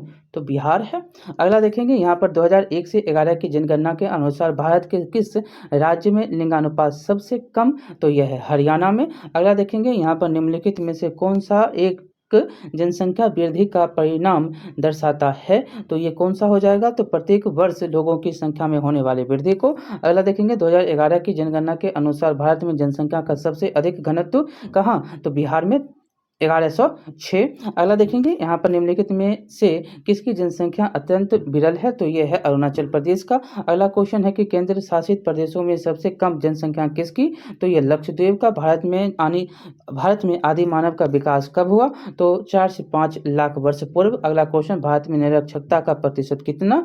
तो 35%, यहाँ पर 35%। अगला क्वेश्चन, यहाँ पर है निम्नलिखित में से कौन विरल जनसंख्या का क्षेत्र नहीं है? तो छोटा नागपुर। अगला क्वेश्चन देखेंगे कि उत्तर प्रदेश के बाद जो है सबसे ज़्यादा जनसंख्या किसके पास? तो महाराष्ट्र, उसके बाद जो है बिहार। अगला है केंद्र शासित प्रदेशों में सबसे कम जनघनत्व कहाँ मिलता है? तो ये आपको अंडमान निकोबार द्वीप में। अगला क्वेश्चन, भारत की जनसंख्या में किस वर्ष ऋणात्मक वृद्धि दर्ज की गई थी? ये बहुत बार क्वेश्चन पूछा है, 1921 ईस्वी में। अगला है कि भारत में किस वर्ष जो है सर्वाधिक वार्षिक वृद्धि दर जनसंख्या में दर्ज की गई थी? तो 1971 ईस्वी। सी नंबर उत्तर हो जाएगा। अगला क्वेश्चन देखेंगे। अगला क्वेश्चन है कि भारत में गांव की गांव की संख्या कितनी, तो 6 लाख से अधिक है, यहाँ पर 6 लाख है। अगला क्वेश्चन, भारत में नगरीय जनसंख्या का प्रतिशत कितना है, तो 27.8% है। और दिल्ली के क्षेत्र में ग्रामीण का अनुपात कितना है, तो 10% मात्र है। भारत में महिला साक्षरता दर की प्रतिशत कितना है, 54%। डी नंबर उत्तर। अगला है क्वेश्चन की 20वीं सदी के आरंभ में देश की जनसंख्या कितनी थी, तो 23.8 करोड़ था। अगला क्वेश्चन देखेंगे कि जनसंख्या की दृष्टि से भारत का विश्व में कौन सा स्थान, तो दूसरा स्थान। अभी कोई गणना आया था उसमें प्रथम स्थान भारत जो है हासिल कर लिया है। अगला देखेंगे, भारत में अधिक जनसंख्या का विकास जो है क्या कारण है, तो यहाँ उपयुक्त सभी शिक्षा की कमी के कारण, मानसूनी जलवायु के कारण और बाल विवाह के कारण। अगला है, मध्यवर्ती जो है मैदानों में देश की कितनी आबादी मिलती है, तो 2/3 जो है आबादी मिलती है। अगला है, भारत में 2001 की जनगणना 2001 के अनुसार आबादी कितनी थी, तो आबादी 102.8 करोड़ था, अभी 121 2011 के अनुसार। भारत में नगरों की संख्या कितनी है, तो 3500। अगला है, भारत में महानगरों की संख्या कितनी है, तो 35। ये सारे 2001 के हैं। अगला 2011 को आप देखेंगे। यहाँ पर देखेंगे कि भारत में कार्यशील जनसंख्या का प्रतिशत कितना, तो यहाँ पर 58.7%। अगला, केरल का लिंगानुपात कितना, तो 1058। भारत में जनसंख्या की वार्षिक वृद्धि दर कितनी, तो यहाँ पर 2%। अगला क्वेश्चन, निम्नलिखित में कौन जो है जनसंख्या विस्फोट का कारण, खाद्य समस्या, आवास और पेयजल समस्या, ये सभी के सभी। ठीक है, टोटल हो गए 6 चैप्टर समाप्त आपके। अब देखेंगे 7वां, भारत के पड़ोसी देश। बहुत ही इंपॉर्टेंट ये आपका चैप्टर है और यहाँ से क्वेश्चन फिक्स है कि आता ही है। देखिएगा, अब यहाँ पर जो है भारत के पड़ोसी देश को पहला क्वेश्चन देखते हैं कि नेपाल की सीमा भारत के किस राज्य से मिलती है, तो किससे, तो सिक्किम की। अगला देखेंगे, महाभारत लेख क्या है, तो ये है पर्वत श्रृंखला। अगला क्वेश्चन है कि गंडक नदी को नेपाल में किस नाम से जाना जाता है, तो नारायणी नदी के नाम से जाना जाता है। अगला क्वेश्चन देखेंगे यहाँ पर कि भूटान की राजधानी, एक मिनट, भूटान की राजधानी कहाँ पर है, तो थिम्पू, सी नंबर। अगला क्वेश्चन, भूटान में हिमालय की सर्वाधिक ऊंचाई कितना, तो 7554 मीटर। अगला क्वेश्चन, भूटान में औसत वार्षिक वर्षा होती है तो कितना, 250 सेंटीमीटर। अगला क्वेश्चन है, भूटान के कितने प्रतिशत क्षेत्र पर वनों का विस्तार है, तो 70%। अगला क्वेश्चन, भूटान की साक्षरता दर कितना प्रतिशत है, तो 42%। बांग्लादेश का पूर्व नाम क्या था, तो ये नाम था पूर्वी पाकिस्तान। अगला क्वेश्चन देखेंगे, भारत के साथ बांग्लादेश की स्थलीय सीमा कितनी लंबी है, तो 4096 किलोमीटर। अगला क्वेश्चन, बांग्लादेश कब स्वतंत्र होता है, तो 17 सितंबर 1971 ईस्वी को। अगला क्वेश्चन, बांग्लादेश एशिया महाद्वीप के किस भाग में है, तो ये दक्षिणी भाग में है। अगला क्वेश्चन है कि ब्रह्मपुत्र नदी की बांग्लादेश में किस नाम से जाना जाता है, तो जमुना के नाम से जानते हैं ब्रह्मपुत्र नदी को। अगला है, श्रीलंका की आकृति कैसा है, तो अंडाकार है, बी नंबर। अगला है कि पिदुर ताल गाला श्रीलंका की एक प्रमुख स्थलाकृति है, तो ये शिखर। अगला क्वेश्चन है, प्रमुख स्थलाकृति क्या है, शिखर है। अगला है, श्रीलंका की राजधानी क्या है, तो ये अभी जो है क्या हो गया है, चेंज हो गया है, अभी जयवर्धना पूरे हो गया है। ठीक है, ऐसे आप इसका पूरा भी नाम जान सकते हैं। तो ये श्रीलंका की राजधानी अभी क्या है, जयवर्धनापुरा कोटे नाम से जानते हैं अब इसको, अब कोलंबो चेंज हो गया है। अगला देखेंगे 302 नंबर की, भारत से श्रीलंका को अलग कौन सा करता है, तो पाक जल संधि अलग करता है। श्रीलंका जो है लोकतंत्र की स्थापना कब होती है श्रीलंका में, तो 1956 में। सबसे पहला जो है यहाँ पर याद रखना है, प्रधानमंत्री भी बनती है श्रीलंका के ही। यहाँ पर क्वेश्चन आपसे पूछा बहुत बार गया है। अगला क्वेश्चन देखेंगे, पाकिस्तान का सबसे बड़ा हवाई अड्डा कहाँ, तो इस्लामाबाद। अगला क्वेश्चन है कि खेल का सामान बनाने में प्रसिद्ध जो है कौन सा है, तो ये सयालकोट है। अगला क्वेश्चन देखेंगे कि पाकिस्तान की सबसे प्रसिद्ध चोटी तख्त सुलेमान की ऊंचाई क्या है, तो ये है 3770 मीटर। अगला क्वेश्चन, सिंधु नदी बहती है, तो ये बहती है उत्तर से दक्षिण की और ऐसे करके। नेपाल की राजधानी कहाँ है? काठमांडू। अगला क्वेश्चन देखेंगे, नेपाल का सर्वोच्च पर्वत शिखर एवरेस्ट नेपाल के किस नाम से, सागरमाथा के नाम से जानते हैं? सी नंबर उत्तर होगा। पाकिस्तान में वर्षा का औसत क्या होता है? औसत क्या है वर्षा का? 35 सेंटीमीटर। अगला क्वेश्चन, पाकिस्तान की जो है कितनी प्रतिशत भूमि कृषि योग्य है? तो 19%। अगला क्वेश्चन, पाकिस्तान की कितनी प्रतिशत जनसंख्या कृषि में संलग्न है? तो 72%। पाकिस्तान में कितनी प्रतिशत भूभाग पर वन फैला हुआ है? तो 3%। पाकिस्तान में कितनी प्रतिशत कृषि भूमि की सिंचाई की सुविधा उपलब्ध है? तो 63%। अगला क्वेश्चन, लौह इस्पात का उत्पादन पाकिस्तान में कहाँ पर होता है? तो ये मुल्तान में होता है। अगला क्वेश्चन, पाकिस्तान के उत्तर पश्चिम में किस प्रकार की मिट्टी पाई जाती है? तो पथरीली मिट्टी पाई जाती है। अगला क्वेश्चन, निम्नलिखित में से कहाँ खनिज तेल का उत्पादन पाकिस्तान में किया जाता है? तो ये हो गया खैरपुर में। अगला क्वेश्चन देखेंगे, निम्नलिखित में से किस स्थान में कोयले की खदान पाकिस्तान में नहीं है? तो ये जीरताल में। डी नंबर उत्तर हो जाएगा। अगला क्वेश्चन, जोब घाटी किस खनिज के लिए प्रसिद्ध है? तो ये है क्रोमियम के लिए। सी नंबर उत्तर। अगला क्वेश्चन, निम्नलिखित में से किस स्थान पर पाकिस्तान में गैस आधारित उद्योगों का विकास किया गया है? तो इसका उत्तर सुई में हो जाएगा। ए नंबर। अगला है कि पाकिस्तान में रसायन पदार्थों के बनाने का सबसे बड़ा कारखाना कहाँ पर है? दाऊद खेल में है। अगला क्वेश्चन देखेंगे, यहाँ पर 322 नंबर है, एक मिनट। हाँ, देखिएगा 322 नंबर की जेको वाद किस कारण जो है जाना जाता है? तो ये सबसे गर्म जगह क्षेत्र के कारण। और पाकिस्तान का क्षेत्रफल कितना है? तो 8 लाख वर्ग किलोमीटर। अगला क्वेश्चन, पाकिस्तान का दक्षिण पश्चिमी पठारी क्षेत्र क्या कहलाता है? तो बलूचिस्तान है। पाकिस्तान को किस नदी की देन कहा जाता है? तो कौन हो सकता है? सिंधु नदी की देन कहा जाता है। अगला है, निम्नलिखित में से कौन पाकिस्तान का बांध नहीं है? कौन जो है पाकिस्तान का बांध नहीं है? तो हिंदू, वारा, साक और सखर और इस्लाम ये सभी हैं। मंगला क्या है? तो मंगला जो है पाकिस्तान स्थित एक बांध है। और यहाँ पर देखेंगे अगला क्वेश्चन कि पाकिस्तान की भारत के साथ सीमा रेखा की लंबाई कितना है? तो 2912 किलोमीटर। बी नंबर उत्तर होगा। अगला क्वेश्चन, पाकिस्तान का तटीय सीमा की लंबाई कितना किलोमीटर है? तो ये 1046 किलोमीटर। ए नंबर उत्तर होगा। अगला क्वेश्चन है, पाकिस्तान की राष्ट्रभाषा क्या है? तो उर्दू। ए नंबर उत्तर हो जाएगा। अगला क्वेश्चन है कि पाकिस्तान की जनसंख्या लगभग कितना है? तो 17 है। अभी तो 20-21 करोड़ हो गया है अभी। अगला क्वेश्चन है कि पाकिस्तान में जनघनत्व कितना प्रति वर्ग किलोमीटर है? तो 216। अगला है कि इस्लामाबाद का तापमान औसत जनवरी और जून में कितना डिग्री सेंटीमीटर तक चला जाता है? तो 2 से 40 सेंटीमीटर जो है, गर्मी ठंडी दोनों है इसमें। अगला देखेंगे, पाकिस्तान का सबसे बड़ा हवाई अड्डा कौन सा? तो इस्लामाबाद। अगला क्वेश्चन है, निम्नलिखित में से कौन सा नगर खेल के सामानों के लिए तो सियालकोट जाना जाता है? अगला है, पाकिस्तान का सबसे प्रसिद्ध चोटी तख्त सुलेमान की ऊंचाई कितना? 3770 मीटर। यहाँ पर आप देखेंगे 337 नंबर क्वेश्चन कि सिंधु नदी का बहाव किस दिशा में? तो उत्तर से दक्षिण में। पाकिस्तान में परमाणु शक्ति उत्पादन केंद्र कहाँ पर स्थित? तो कोहूटा में स्थित है। अगला क्वेश्चन है, एशिया की सबसे बड़ी चीनी मिल कहाँ पर स्थित है? तो ये मारदान में है। अगला देखेंगे, पाकिस्तान का कौन सा स्थान दरी बनाने के लिए प्रसिद्ध है? तो शिकारपुर है। अगला है, खैरपुर किससे सामान बनाने के लिए कौन सा सामान बनाने के लिए प्रसिद्ध है? तो चमड़ा का सामान। किससे सामान बनाने के लिए प्रसिद्ध है? तो चमड़ा से। निम्नलिखित में से कौन सा स्थान पाकिस्तान का प्रमुख निर्यात में शामिल है? तो यह है आपका सेंघा नमक, कपास और सूखे फल। अगला क्वेश्चन देखेंगे, यहाँ पर 243 नंबर, यहाँ पर देखेंगे कि 243 नंबर कि निम्नलिखित में से कौन पाकिस्तान के प्रमुख आयात की वस्तु नहीं है? तो ये हैं जूते। अगला क्वेश्चन, पाकिस्तान में टेलीफोन बनाने के कारखाना कहाँ पर स्थित? तो हरीशपुर में। पाकिस्तान में हरीशपुर में।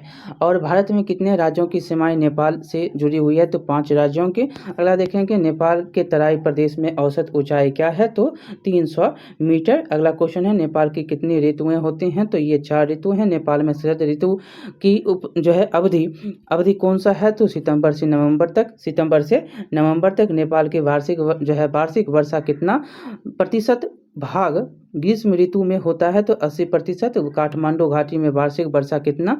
तो 130 सेंटीमीटर। अगला क्वेश्चन है, निचले पर्वतीय ढालों पर नेपाल में कौन सी मिट्टी पाई जाती है? तो ये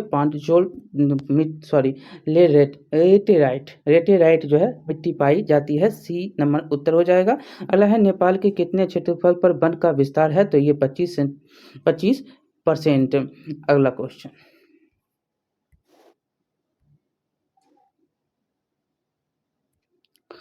अगला क्वेश्चन देखिएगा कि पतझड़ वन नेपाल में किस ऊंचाई तक मिलता है? तो ये मिलता है 1200 मीटर तक। नेपाल के किस भाग में सदाबहार वन पाए जाते हैं? तो तराई क्षेत्र में। निम्नलिखित में से किसके लिए नेपाल प्रसिद्ध है? तो रुद्राक्ष के लिए। काठमांडू घाटी में किस प्रकार की खेती की जाती है? तो सघन खेती की जाती है।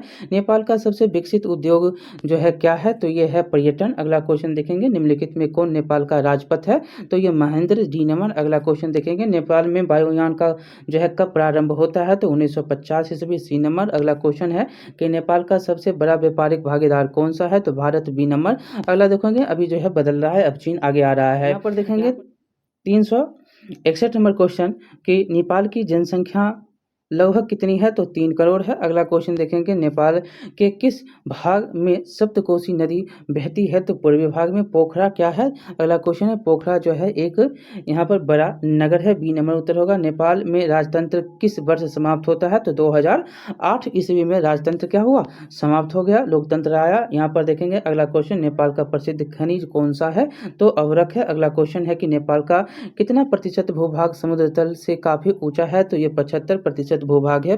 अगला क्वेश्चन देखेंगे, गौरी शंकर शिखर किस ऊंचाई कितनी ऊंचाई पर स्थित है? तो ये आपको 7134 मीटर की ऊंचाई पर। अगला क्वेश्चन, निम्नलिखित में से कौन सा राज्य नेपाल की सीमा से मिलता है? तो ये है सिक्किम। अगला कोई, ये सारे नहीं मिलते, हिमाचल, मणिपुर, पंजाब नहीं मिलता है, सिक्किम मिलता है। अगर यहीं पर क्या रहता तो नेपाल में रहता, बिहार रहता, यूपी रहता, उत्तराखंड रहता, ये सभी मिलते हैं नेपाल से, 5 मिलते हैं, तो ये एक आपको सिक्किम मिल गया।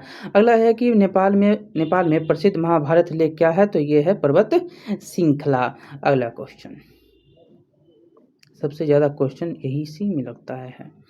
अगर देखेंगे कि गंडक नदी को नेपाल में क्या कहा जाता है? तो नारायणी कहता है। एवरेस्ट नेपाल के किस नाम से जानते हैं? तो सागरमाथा। ए नंबर क्वेश्चन का आंसर हो जाएगा। अगला देखेंगे क्वेश्चन कि काठमांडू जो है किस नदी के किनारे बसा हुआ है? तो बागमती। डी नंबर उत्तर हो जाएगा। अगला है कि नेपाल किस प्रकार का देश है? तो पर्वतीय देश है। ए नंबर उत्तर होगा। अगला क्वेश्चन है, हिमालय की किस श्रृंखला को महाभारत लेक कहा जाता है? तो मध्य हिमालय को कहा जाता है। अगला, भूटान में अधिकतर वर्षा कब होती है? तो ये जून सितंबर में। अब भूटान आ गया है।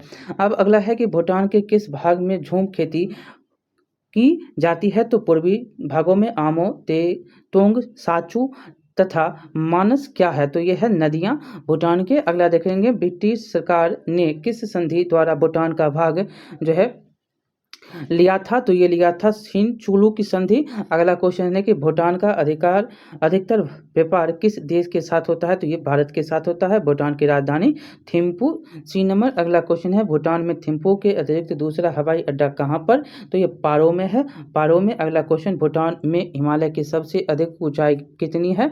तो 7553 मीटर है। अगला क्वेश्चन, भूटान में औसत वर्षा कितनी होती है? तो 250 सेंटीमीटर होता है। अगला क्वेश्चन, भूटान में साक्षरता प्रतिशत कितना है? तो 47 है। अगला क्वेश्चन है, भूटान में कितने जो है प्रतिशत भूभाग पर वनों का विस्तार है? तो 68% पर है। अगला क्वेश्चन देखेंगे। अगला क्वेश्चन है कि भूटान का क्षेत्रफल जो है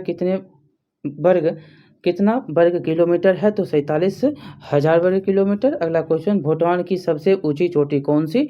तो कुला कांगरी चोटी है। अगला क्वेश्चन है कि भूटान की सीमा रेखा की लंबाई कितनी है? तो 1075 किलोमीटर। अगला क्वेश्चन, निम्नलिखित में से कौन भारतीय राज्य भूटान से सटा नहीं है? तो ये बिहार है, भूटान से नहीं सटा हुआ है। अरुणाचल, सिक्किम, असम सभी सटे हुए हैं। 390 नंबर क्वेश्चन देखिएगा कि निम्नलिखित में से कौन भूटान की नदी नहीं है? तो साम्पो नहीं है, और मानस और आमो और संकोच सभी हैं। अगला है, भूटान का अक्षांशीय विस्तार कितना है? यहाँ पर देखेंगे 26 डिग्री 45 मिनट उत्तर से 28 डिग्री जो है 20 मिनट, मात्र जो है 2 डिग्री का फर्क यहाँ पर आपको मिलता है। ठीक है। अगला क्वेश्चन देखेंगे, भूटान में किस पशु का पालन अधिक होता है? तो ये भेड़ का।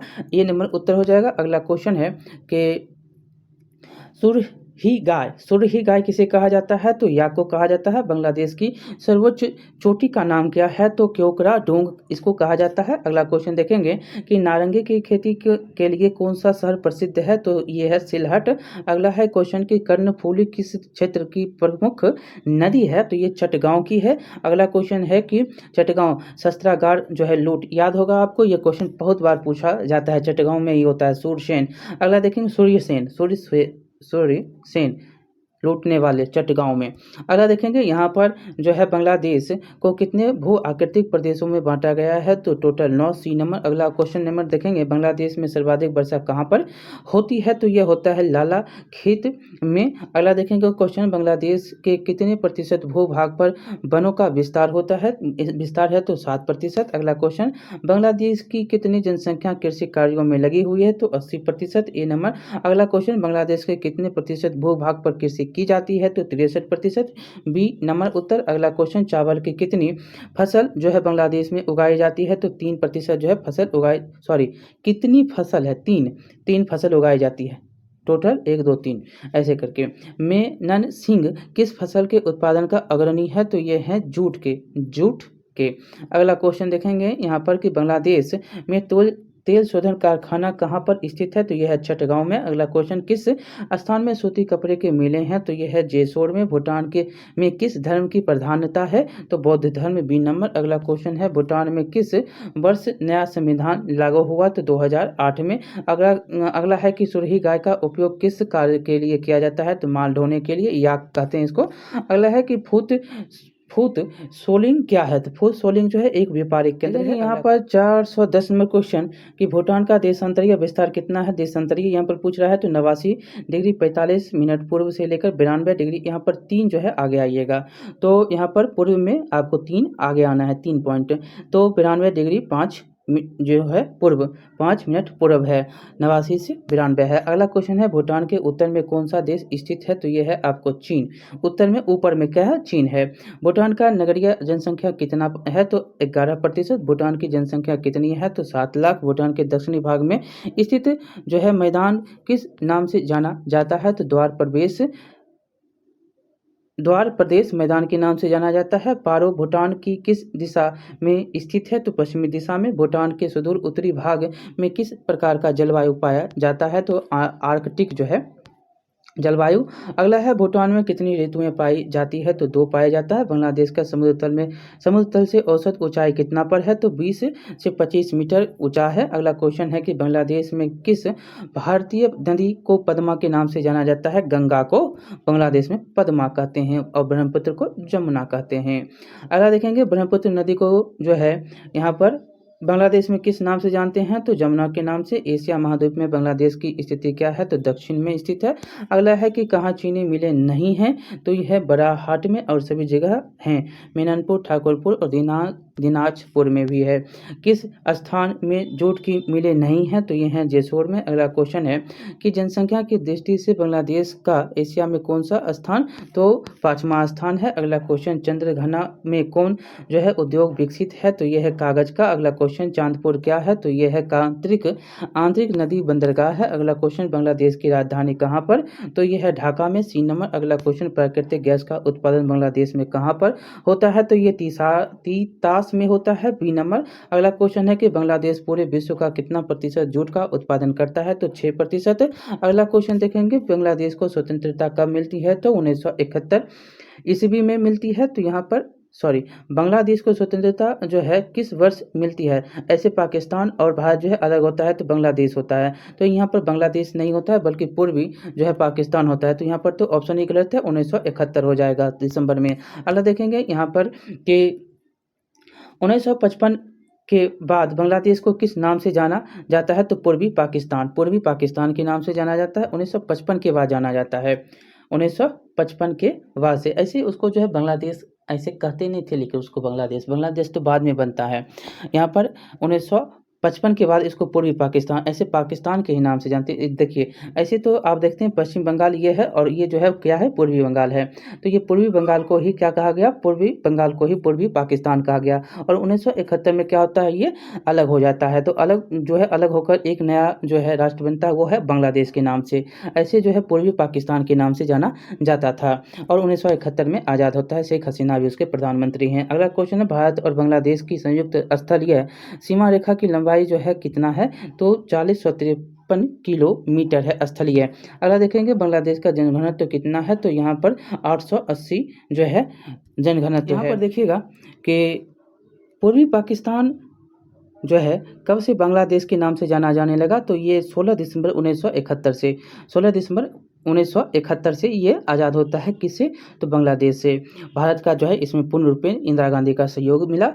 और हमने कहीं पर देखा था 17 था, तो वो 17 गलत हो जाएगा, यहाँ पर 16 हो जाएगा। ठीक है, हमने सर्च भी कर लिया। अगला क्वेश्चन देखेंगे, यहाँ पर बांग्लादेश किस जो है वर्ष प्रजातांत्रिक देश बना, तो 2008 में। अगला क्वेश्चन देखेंगे यहाँ पर कि जाफना प्रायद्वीप किस जो है प्रकार का इलाका है, तो ये चूना पत्थर का। सिलोन नामकरण जो है किस वर्ष किया गया, तो 1872 ईस्वी में। अगला श्रीलंका नाम किस वर्ष जो है, श्रीलंका जो है किस नाम रखा गया, किस वर्ष इसका नाम रखा गया, तो 1972 में। ईस्ट इंडिया कंपनी की अधीन श्रीलंका कब आया, तो 1796 ईस्वी में। श्रीलंका ब्रिटेन का जो है उपनिवेश कब जो है किस वर्ष घोषित किया गया, तो 1802 में। और श्रीलंका में किसका उपनिवेश, श्रीलंका में जो है आपको बताना है कि निम्नलिखित में से किसका उपनिवेश श्रीलंका कभी नहीं रहा, तो ये स्पेन का नहीं रहा, ऐसे सभी का ये रहा। अगला देखेंगे यहाँ पर जो भी ऑप्शन है उसमें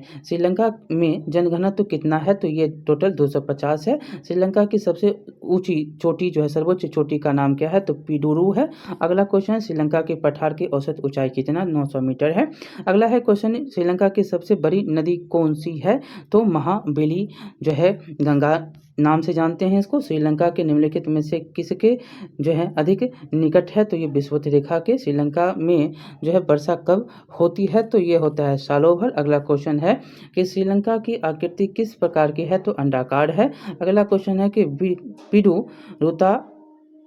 रुताला गाला क्या है, रुताला गाला क्या है, तो एक शिखर है। अगला क्वेश्चन देखेंगे, श्रीलंका की राजधानी अभी आपने पढ़ा भी है कि जयवर्धनापुरा कोटे है। अगला क्वेश्चन देखेंगे कि ये बुक में जो है उस हिसाब से है, अभी जो बदलाव होते रहता है उसका तो तुरंत बुक नहीं चेंज करता है।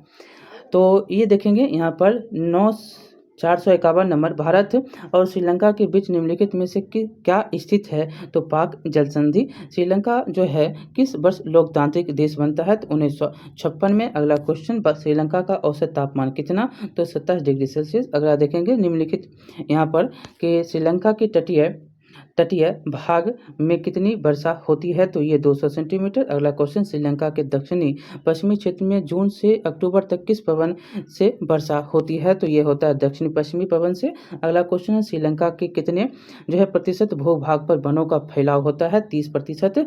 श्रीलंका की जनसंख्या जो है लगभग कितना है, तो 2,11,00,000 जनसंख्या जो है अभी बढ़ा होगा जो किताब में है उस हिसाब से है। निम्नलिखित में कौन जो है श्रीलंका का नौसैनिक अड्डा है, तो ये त्रिकोमाली है। अगला देखेंगे, श्रीलंका में तंबाकू उद्योग का प्रसिद्ध वाणिज्यिक कौन सा स्थान है, तो ये है जाफना। अगला देखेंगे कि श्रीलंका में अधिकांश प्रवासी कहाँ रहते हैं, तो ये पूर्व देश में, मध्य पूर्व देशों में। अगला देखेंगे, भारत के किस राज्य से एक बहुत बड़ा दल श्रीलंका जाकर ईसा से 6वीं शताब्दी पूर्व बसा था, तो ये राजस्थान से, सी नंबर। अगला क्वेश्चन है कि तमिल पृथकतावादियों ने श्रीलंका में किस वर्ष आंदोलन जो है प्रारंभ किया था, तो ये 1983 में। अगला क्वेश्चन, श्रीलंका में अधिकांश लोग किस धर्म मानने वाले हैं, तो ये है बौद्ध धर्म, क्योंकि महेंद्र गए थे, महेंद्र, और ये कौन थे महेंद्र, अशोक के पुत्र। अगला देखेंगे, यहाँ पर श्रीलंका के जो है पर्वतीय भागों में वर्षा का औसत कितना, तो 500 सेंटीमीटर। अरूबी क्या है, तो अरूबी एक नदी है श्रीलंका की। अगला देखेंगे यहाँ पर, अब जो है मानचित्र आ गया आपका। टोटल सबसे ज़्यादा क्वेश्चन आपको भारत के जो हैं पड़ोसी देश उसी से क्वेश्चन 200 हमको लगता है 150 प्लस था। अगला क्वेश्चन अब जो है मात्र आपको क्वेश्चन बचे हैं 100 कुछ ही बचा है।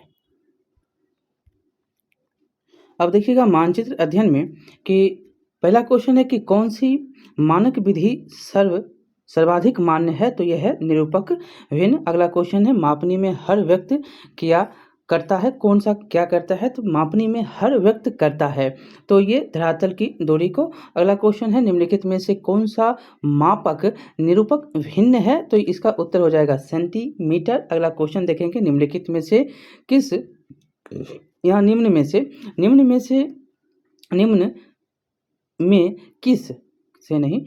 में किस मापनी के द्वारा किलोमीटर और मील दोनों की दूरियों को दर्शाया जा सकता है, तो यह है प्रतिनिधि भिन्न से। अगला क्वेश्चन है निम्नलिखित यहाँ पर मानचित्रों में मापक अंकित करने की विधियाँ कौन सी है, तो यहाँ पर है रेखीय मापक द्वारा, शब्दों के द्वारा और प्रतिनिधि भिन्न के द्वारा। अगला क्वेश्चन है कि रेखीय मापक में 100वें भाग की दूरी किस मापक से मापी जा सकती है, तो यह विकर्ण मापनी से। अगला क्वेश्चन मानचित्र की दूरी को मापनी में कैसे जाना जाता है, तो ये जाना जाता है अंश से। अगला क्वेश्चन देखेंगे पृथ्वी की दूरी मापनी में कहाँ लिखी जाती है, तो हर में यहाँ पर दूरी। और जो है मानचित्र की दूरी की मापनी कैसे लिखा जाता है, तो अंश में। और पृथ्वी की जो है दूरी मापनी कहाँ कैसे लिखा जाता है, कहाँ लिखी जाती है, तो अंश में, हर। ठीक है। अगला क्वेश्चन देखेंगे कि किलोमीटर तथा मील दोनों दूरियों को किस प्रकार की मापनी द्वारा प्रदर्शित किया जाता है, मतलब करना संभव है, तो यह है तुलनात्मक। अगला क्वेश्चन मापनी क्या है, तो मापनी एक अनुपात है। अगला क्वेश्चन है राजस्व मानचित्र किस प्रकार का मानचित्र होता है, तो दीर्घ मापनी होता है। अगला क्वेश्चन एटलस किस मापनी का बना होता है, तो ये लघु। अगला क्वेश्चन है निम्नलिखित यहाँ पर कि प्रतिनिधि भिन्न का अंश हमेशा कितना रहता है, तो एक रहता है मात्र। इनमें से कौन जो है एक बृहत मापनी मानचित्र है, तो ये राजस्व मानचित्र है।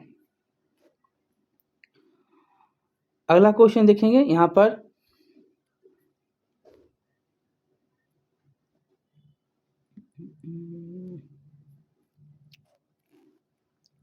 कि 480 नंबर है। 480 नंबर देखेंगे कि 257 इंच की दूरी किस मापनी पर पढ़ा जाना संभव है, तो ये विकर्ण में।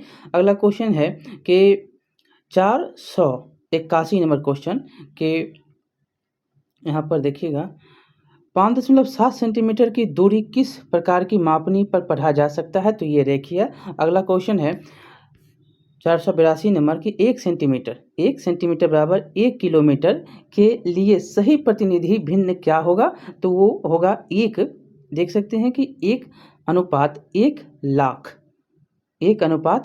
लाख भिन्न में। अगला क्वेश्चन है ये क्या है, सेंटीमीटर में, अगर मीटर में रहता तो 1000 आ जाता। यहाँ पर देखेंगे कि 1 सेंटीमीटर 2 किलोमीटर। अब देखिए 1 सेंटीमीटर 2 किलोमीटर को डिनोट करता है, के लिए सही प्रतिनिधि का जो है भिन्न क्या हो जाएगा, तो 1:2 लाख हो जाएगा। किलोमीटर बढ़ेगा तो लाख भी बढ़ेगा। अगला क्वेश्चन देखेंगे कि निम्नलिखित सेंटीमीटर में है ना, इसलिए अगला देखेंगे कि निम्नलिखित में कौन सी विधि मानपक की सर्वमान्य विधि है, तो ये प्रतिनिधि भिन्न है। अगला है निम्नलिखित में किसका अंक प्रतिनिधि भिन्न में किया जाता है, तो किसी का भी नहीं, सेंटीमीटर मीटर इंच किसी का भी नहीं। अब नवमा अध्याय है आपका कि क्षेत्रीय अध्ययन। तो इसमें देखेंगे क्षेत्रीय अध्ययन में पहला क्वेश्चन कि क्षेत्र में जाकर इकट्ठे किए गए आंकड़ों को क्या कहा जाता है, तो प्राथमिक आंकड़ा। भूगोल में क्षेत्रीय अध्ययन है तो एक उपागम है। अगला क्वेश्चन निम्नलिखित में से किसका महत्व क्षेत्रीय अध्ययन में सबसे अधिक है? तो भूगोल शिक्षक का। अगला क्वेश्चन देखेंगे कि निम्नलिखित में से क्षेत्रीय अध्ययन की दृष्टि से किसका अवलोकन महत्वपूर्ण है? तो ये स्थलाकृति का। अगला क्वेश्चन, क्षेत्रीय अध्ययन किस रूप में किया जाना चाहिए? तो ये किया जाएगा प्राकृतिक एवं मानवीय पर्यावरण का अवलोकन कर स्थानीय समस्याओं के समाधान के लिए। अगला क्वेश्चन, किसी क्षेत्र में भूमिगत जल स्तर के गिरने का क्या कारण हो सकता है? तो ये हो सकता है सभी के सभी वहाँ का जनसंख्या वृद्धि, वहाँ नलकूपों के अधिक जल का निष्कासन और वृक्षों की अधिक कटाई या वर्षा कम होना। अगला देखेंगे क्वेश्चन नंबर है, अगला क्वेश्चन है 492 नंबर, क्षेत्र में जाकर स्वयं इकट्ठा किए गए आंकड़ों को क्या कहा जाता है? तो प्राथमिक आंकड़ा। क्षेत्रीय अध्ययन क्या होता है? तो उपागम होता है। भूमि प्रदूषण से बचाव का तरीका क्या? तो आप क्या करेंगे? तो सबसे पहले यहाँ पर रासायनिक उर्वरकों का प्रयोग कम से कम उपयोग आप करेंगे। जल प्रदूषण का प्रमुख कारण क्या होता है? तो ये सभी के सभी हैं गंदे नगरों में गंदे जल को नदियों में गिराना, कारखानों का अपशिष्ट पदार्थ में नदी में गिरा देते हैं और शहरों का कूड़ा कचरा नदियों में डालते हैं। ये सारे के सारे जल प्रदूषण के कारण हैं। अगला है, निम्नलिखित में कौन प्रदूषण का प्रकार नहीं है? तो ये आकाश। सी नंबर। अगला है, नलकूपों द्वारा सिंचाई के कारण किस जिले में भूमिगत जल स्तर में गिरावट आई है? तो उपयुक्त में से सभी नालंदा, गया, जहानाबाद सभी जगह हैं। अगला है कि मकानों की छतों के वर्षा जल को पाइप द्वारा भूमि से बनी टंकी में जमा करने की तकनीक को क्या कहा जाता है? तो वाटर हार्वेस्टिंग कहा जाता है। अगला क्वेश्चन है, निम्नलिखित में कौन द्वितीयक आंकड़ों का स्रोत नहीं है? तो यह है कृषि विभाग। B number. अगला क्वेश्चन है कि किसी क्षेत्र में कच्चे मकानों की संख्या घट रही हो और पक्के मकानों की संख्या बढ़ रही हो तो आप क्या अनुमान लगाएंगे? तो उत्तर हो जाएगा आपका लोग संपन्न होते जा रहे हैं। अगला क्वेश्चन, क्षेत्रीय अध्ययन करते समय भूमि की ढाल का पता कैसे लगाएंगे? तो आप नदी प्रवाह की दिशा को देखकर। अगला देखेंगे कि प्रश्नावली क्या है? तो वाद विवाद प्रतियोगिता है। अगला क्वेश्चन अब होगा 503 नंबर कि निम्नलिखित में से किसे पर्यावरण सर्वाधिक प्रदूषित होता है? तो ये वाहन से। अगला क्वेश्चन, निम्नलिखित में से किस स्रोत से सर्वाधिक वायु प्रदूषण होता है? तो ईंधन से। अगला अब आपका है 10वां अध्याय आपदा प्रबंधन, एक परिचय और पर्यावरण में आपको ये सारे क्वेश्चन पूछे जा सकते हैं। आपदा प्रबंधन के प्रमुख घटक क्या होते हैं? तो आपदा के पूर्व सामुदायिक स्तर पर तैयारी करना। अगला क्वेश्चन के मानव जनित आपदा के प्रभाव को कम करने के कौन से उपाय हैं? तो ये हैं आपके सामुदायिक जागरूकता पर ध्यान देना। अगला क्वेश्चन, निम्नलिखित में कौन आपदा प्रबंधन का प्रमुख घटक है? तो यह है आपदा पूर्व सामूहिक तैयारी। अगला क्वेश्चन है कि मानव जनित आपदा के प्रभाव को कम करने का कारगर उपाय क्या है? तो यह है आपदा रोधी भवन का निर्माण। अगला क्वेश्चन, निम्नलिखित में कौन धीमी गति से होने वाला परिवर्तन नहीं है? तो यह है भूकंप। अगला क्वेश्चन है कि निम्नलिखित में कौन तीव्र गति से होने वाले परिवर्तन नहीं है? तो यह है अपरदन। अगला क्वेश्चन देखेंगे और सभी तीव्र गति से होते हैं। अगला है, निम्नलिखित में कौन सीमित क्षेत्र को प्रभावित करने वाले परिवर्तन हैं? तो ये हैं कौन? तो तूफान। अगला क्वेश्चन है विस्तृत क्षेत्र को प्रभावित करने वाले परिवर्तन निम्नलिखित में कौन नहीं है? तो यह है टॉर्नेडो। अगला क्वेश्चन देखेंगे यहाँ पर कि निम्नलिखित में कौन मानव जनित आपदा का कारण नहीं है? तो वो है सड़क निर्माण और सभी है मानव जनित के आपदा के कारण। अगला है कि निम्नलिखित में कौन मानव जनित आपदा है? तो इसमें आपका सभी के सभी विनाशकारी रसायन का फैलाव, बांध टूटना, नाभिकीय विखंडी सभी के सभी हैं। अगला है कि निम्नलिखित में कौन आपदा पूर्व प्रबंधन से संबंधित है? तो यह है आवश्यक वस्तुओं का भंडारण। अगला क्वेश्चन, राहत कार्य चलाना आपदा में किस चरण से संबंधित कार्य है? तो ये आपदा के समय प्रबंधन के कारण से। अगला क्वेश्चन है कि आपदा प्रभाव लोगों का पुनर्वास आपदा के किस चरण से संबंधित है, तो यह है आपदावाद से। अगला क्वेश्चन देखेंगे कि भारत में आपदा प्रबंधन अधिनियम किस जो है वर्ष बना, तो ये 2005 में। भारत में किस वर्ष सुनामी संकट आया था, तो 2004 दिसंबर में। अगला देखेंगे कि देश का सबसे बड़ा प्रबंधक जो है कौन सा, तो ये प्रधानमंत्री होते हैं। अगला क्वेश्चन, कोसी नदी की बाढ़ किस वर्ष जो है उत्तर बिहार में आई थी, 2008 में, विनाशकारी। अगला देखेंगे 11वां अब आपका अध्याय है इसमें कि मानव या गलतियों के कारण घटित घटनाएं नाभिकीय, जैविक और रासायनिक। अगला क्वेश्चन यहाँ पर पहला आप देखेंगे इस अध्याय का कि इनमें से कौन जो है परमाणु ऊर्जा केंद्र है, तो यह है कैगा। अगला हिरोशिमा जो है किस देश में है, तो यह है आपको जापान में, हिरोशिमा नागासाकी। अगला देखेंगे नागासाकी। अगला है कि परमाणु विस्फोट से बचने के लिए सर्वप्रथम प्रतीक चिन्ह का विकास किसने किया, तो ये जो है करने वाला कैलिफोर्निया विश्वविद्यालय। अगला क्वेश्चन, मानव जनित आपदा के सर्वाधिक विनाशकारी संगठक, तो नाभिकीय कारणों से उत्पन्न आपदा। अगला क्वेश्चन देखेंगे,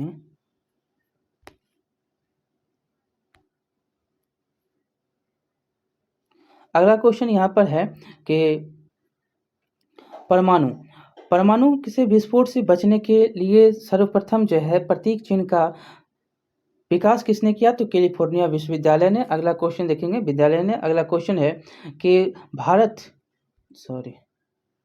यहाँ पर देखिए, भोपाल में रासायनिक गैस रिसाव कब हुआ था, तो ये 84 में, 1984 में।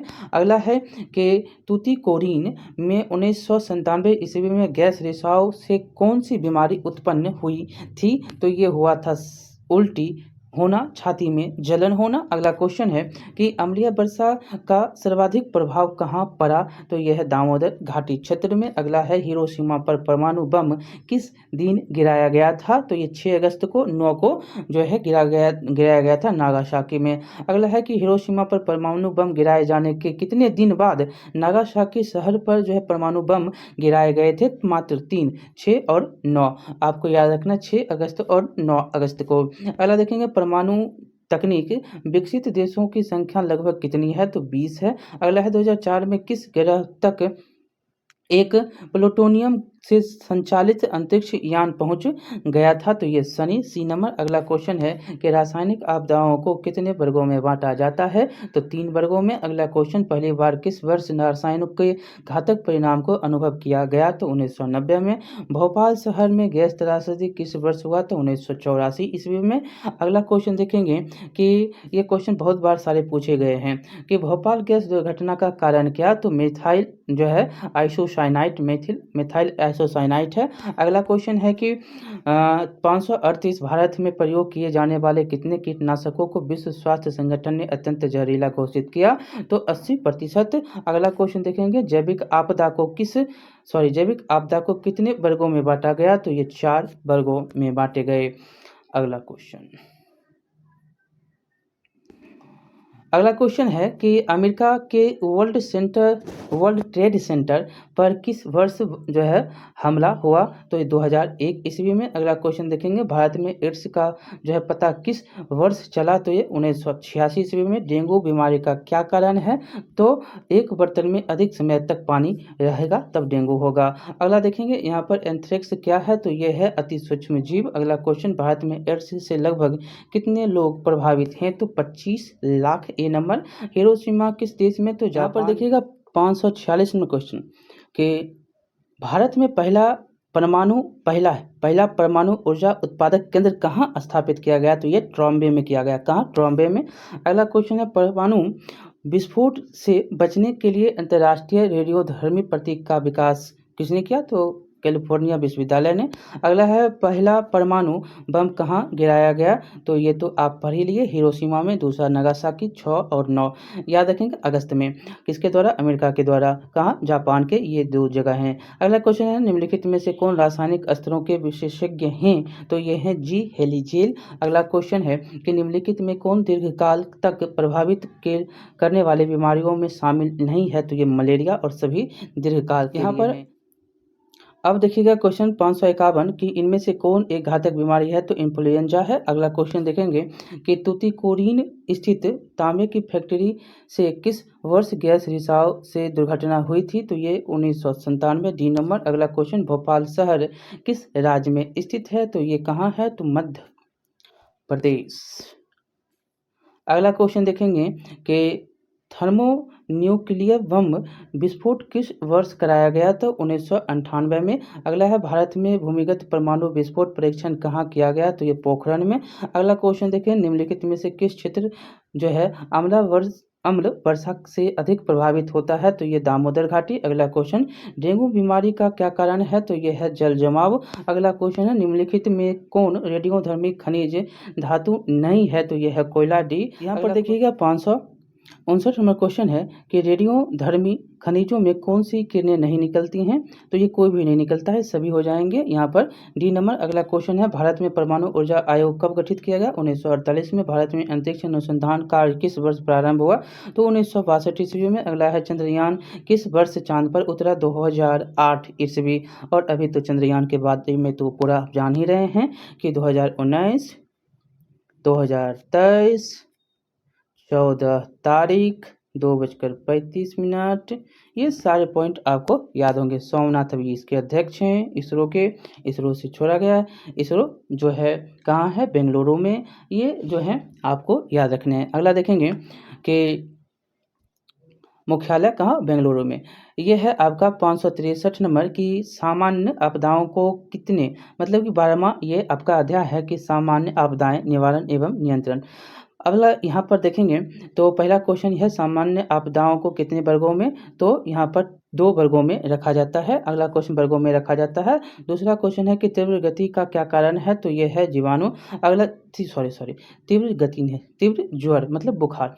यहाँ पर तीव्र ज्वर के कारण क्या होता है, तो जीवाणु के कारण होता है। अगला क्वेश्चन है पैदल चलते समय सड़क पर चलना आदर्श है, तो ये बाईं तरफ आप चलिए अच्छी तरह से, नहीं तो ध्यान हटी दुर्घटना घटे। यहाँ पर देखेंगे कि नगरों में सड़क कहाँ से पार करनी चाहिए, तो जहाँ जेवरा या चिन्ह बना हो। अगला देखेंगे रेल यात्रा करते समय किन बातों का ध्यान आप रखेंगे, अच्छी तरह से रखेंगे। तो रेल यात्रा के दौरान ज्वलनशील पदार्थ नहीं ले जाना चाहिए। गैस सिलेंडर ले जाने देता है, नहीं ले जाने देता है।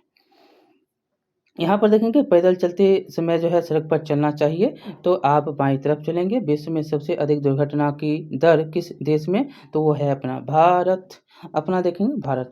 अगला देखेंगे यहाँ पर क्वेश्चन है 570 संयुक्त राज्य अमेरिका के वर्ल्ड ट्रेड सेंटर पर जो है पर कब आतंकवादी हमला हुआ, तो ये हुआ 11 सितंबर 2001 में। निम्नलिखित में से कौन जो है कालाजार का लक्षण नहीं है, तो यह है जबरदस्ती कपकपी, जबरदस्त कपकपी।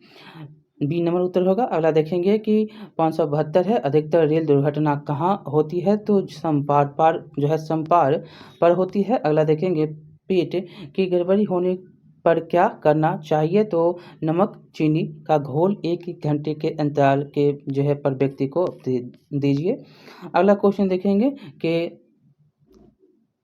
574 है सड़क दुर्घटना का क्या कारण, तो इनमें सभी हैं कि यातायात के नियमों को ठीक से आप पालन नहीं करते, वाहनों की गति अधिक रहती है और ओवरटेकिंग कर आगे निकलने की जल्दबाजी होती है। भारत में जो है समपारों की संख्या कितनी है, तो ये अभी बढ़ गया है, 3700 पहले था, अभी बढ़े हुए हैं। अगला देखेंगे प्रत्येक वर्ष में क्या रखना आवश्यक है, तो प्राथमिक चिकित्सक का जो है बॉक्स जो है आप चिकित्सा बॉक्स रखिए हर जो है, चाहे वो आप प्राइवेट गाड़ी चला रहे हैं या सरकारी गाड़ी चला रहे हैं। वायु दुर्घटना का क्या कारण होता है, तो तकनीकी गड़बड़ी, मौसम की खराबी, तूफान का आना। अगला है ड्राइवर का कैसा होना जरूरी है, तो प्रशिक्षित होना क्या है, जरूरी है। अगला देखेंगे ड्राइविंग लाइसेंस लेते हैं प्रशिक्षित जो होता है उसी को मिलता है। घर में आग से धुआं भर जाने पर क्या करना चाहिए, तो जमीन पर लेटकर तथा रिंग कर बाहर निकलना चाहिए। अगला क्वेश्चन देखेंगे यहाँ पर अब जो है 20 ही क्वेश्चन अब बचे हैं, उसको जल्द समाप्त करेंगे और ये आपका अगला और लास्ट ही अध्याय है। अगला और लास्ट अध्याय है समुदाय आधारित आपदा प्रबंधन। देखेंगे आपदा प्रबंधन के 3 प्रमुख अंगों में कौन सा एक निम्नलिखित शामिल इसमें नहीं है, तो इसमें आपदा के बाद निश्चित जो है रहना ये क्या है, शामिल नहीं है। पूर्व चेतावनी, आपदा के समय पर जो है प्रबंधन गतिविधि, आपदा के बाद प्रबंधन कार्य, ये सभी शामिल हैं। अगला क्वेश्चन है कि प्रत्येक ग्रीष्म ऋतु में कौन सी आपदा लगभग निश्चित है, तो ये आगजनी है। अगर हवा थोड़ा भी बहा, चिंगारी मिला, गया गेहूं तो बहुत जलता है इस समय। अलग है यहाँ पर कि सामुदायिक प्रबंधन के मतलब जहाँ खेती होती है, प्रबंधन के अंतर्गत निम्नलिखित में से कौन सा एक प्राथमिक क्रियाकलाप शामिल नहीं है, तो इसमें जो है आपदा की जानकारी प्रशासन तंत्र को नहीं देना, ये शामिल नहीं है और सभी इसमें शामिल हैं। अगला क्वेश्चन है कि ग्रामीण आपदा प्रबंधन समिति के प्रमुख कार्य इनमें से कौन नहीं है, तो प्राथमिक उपचार व्यवस्था नहीं करना, ये नहीं है और सभी के सभी इसमें हैं। अगला क्वेश्चन है कि आपदा प्रबंधन के लिए जो है समुदाय में कौन से अच्छे गुण होने चाहिए, तो इनमें सभी होने चाहिए। परिश्रमी होना चाहिए, साहसी, समुदाय की भलाई के विषय में सोचना, उत्साह, साहस और शक्ति जो है प्रयोग की क्षमता, ये सभी होनी चाहिए। अगला देखेंगे आपदा से निपटने में कौन लोग सही सुझाव दे सकते हैं, तो अनुभवी लोग सही सुझाव देंगे। अगला क्वेश्चन, निम्नलिखित में कौन जो है पूर्वानुमानित अनुभव आधारित आपदा नहीं है, तो यह है शीत ऋतु के दौरान सूखे की स्थिति, ये अनुभव ऐसा नहीं होता और सभी के सभी हैं। अगला है कि आपदा के दौरान क्या करना चाहिए, तो आप क्या करेंगे, प्रशासन को सूचना दीजिए। अगला देखेंगे कि आपदा से निपटना किसकी जिम्मेदारी होती है, तो समुदाय की जिम्मेदारी होती है। अगला क्वेश्चन है कि अग्निशामक दस्तों के आने के पूर्व क्या करना चाहिए, तो इसमें उत्तर आपका क्या हो जाएगा, आग बुझाने का प्रयास करना चाहिए, घर के फंसे लोगों को बाहर निकालना चाहिए, सभी लगता है इसमें होने चाहिए। तो शांत बैठना नहीं चाहिए। यहाँ पर जो है आप क्या करेंगे, लोगों को निकालेंगे। यहाँ पर उत्तर जो है बी हो जाता है, लोग को आप निकालिए। अगला क्वेश्चन है कि समुदाय के लोगों को किस बात पर ध्यान देना मतलब रखना चाहिए, तो समाज के हित पर जो है हित के अनुसार काम करेंगे।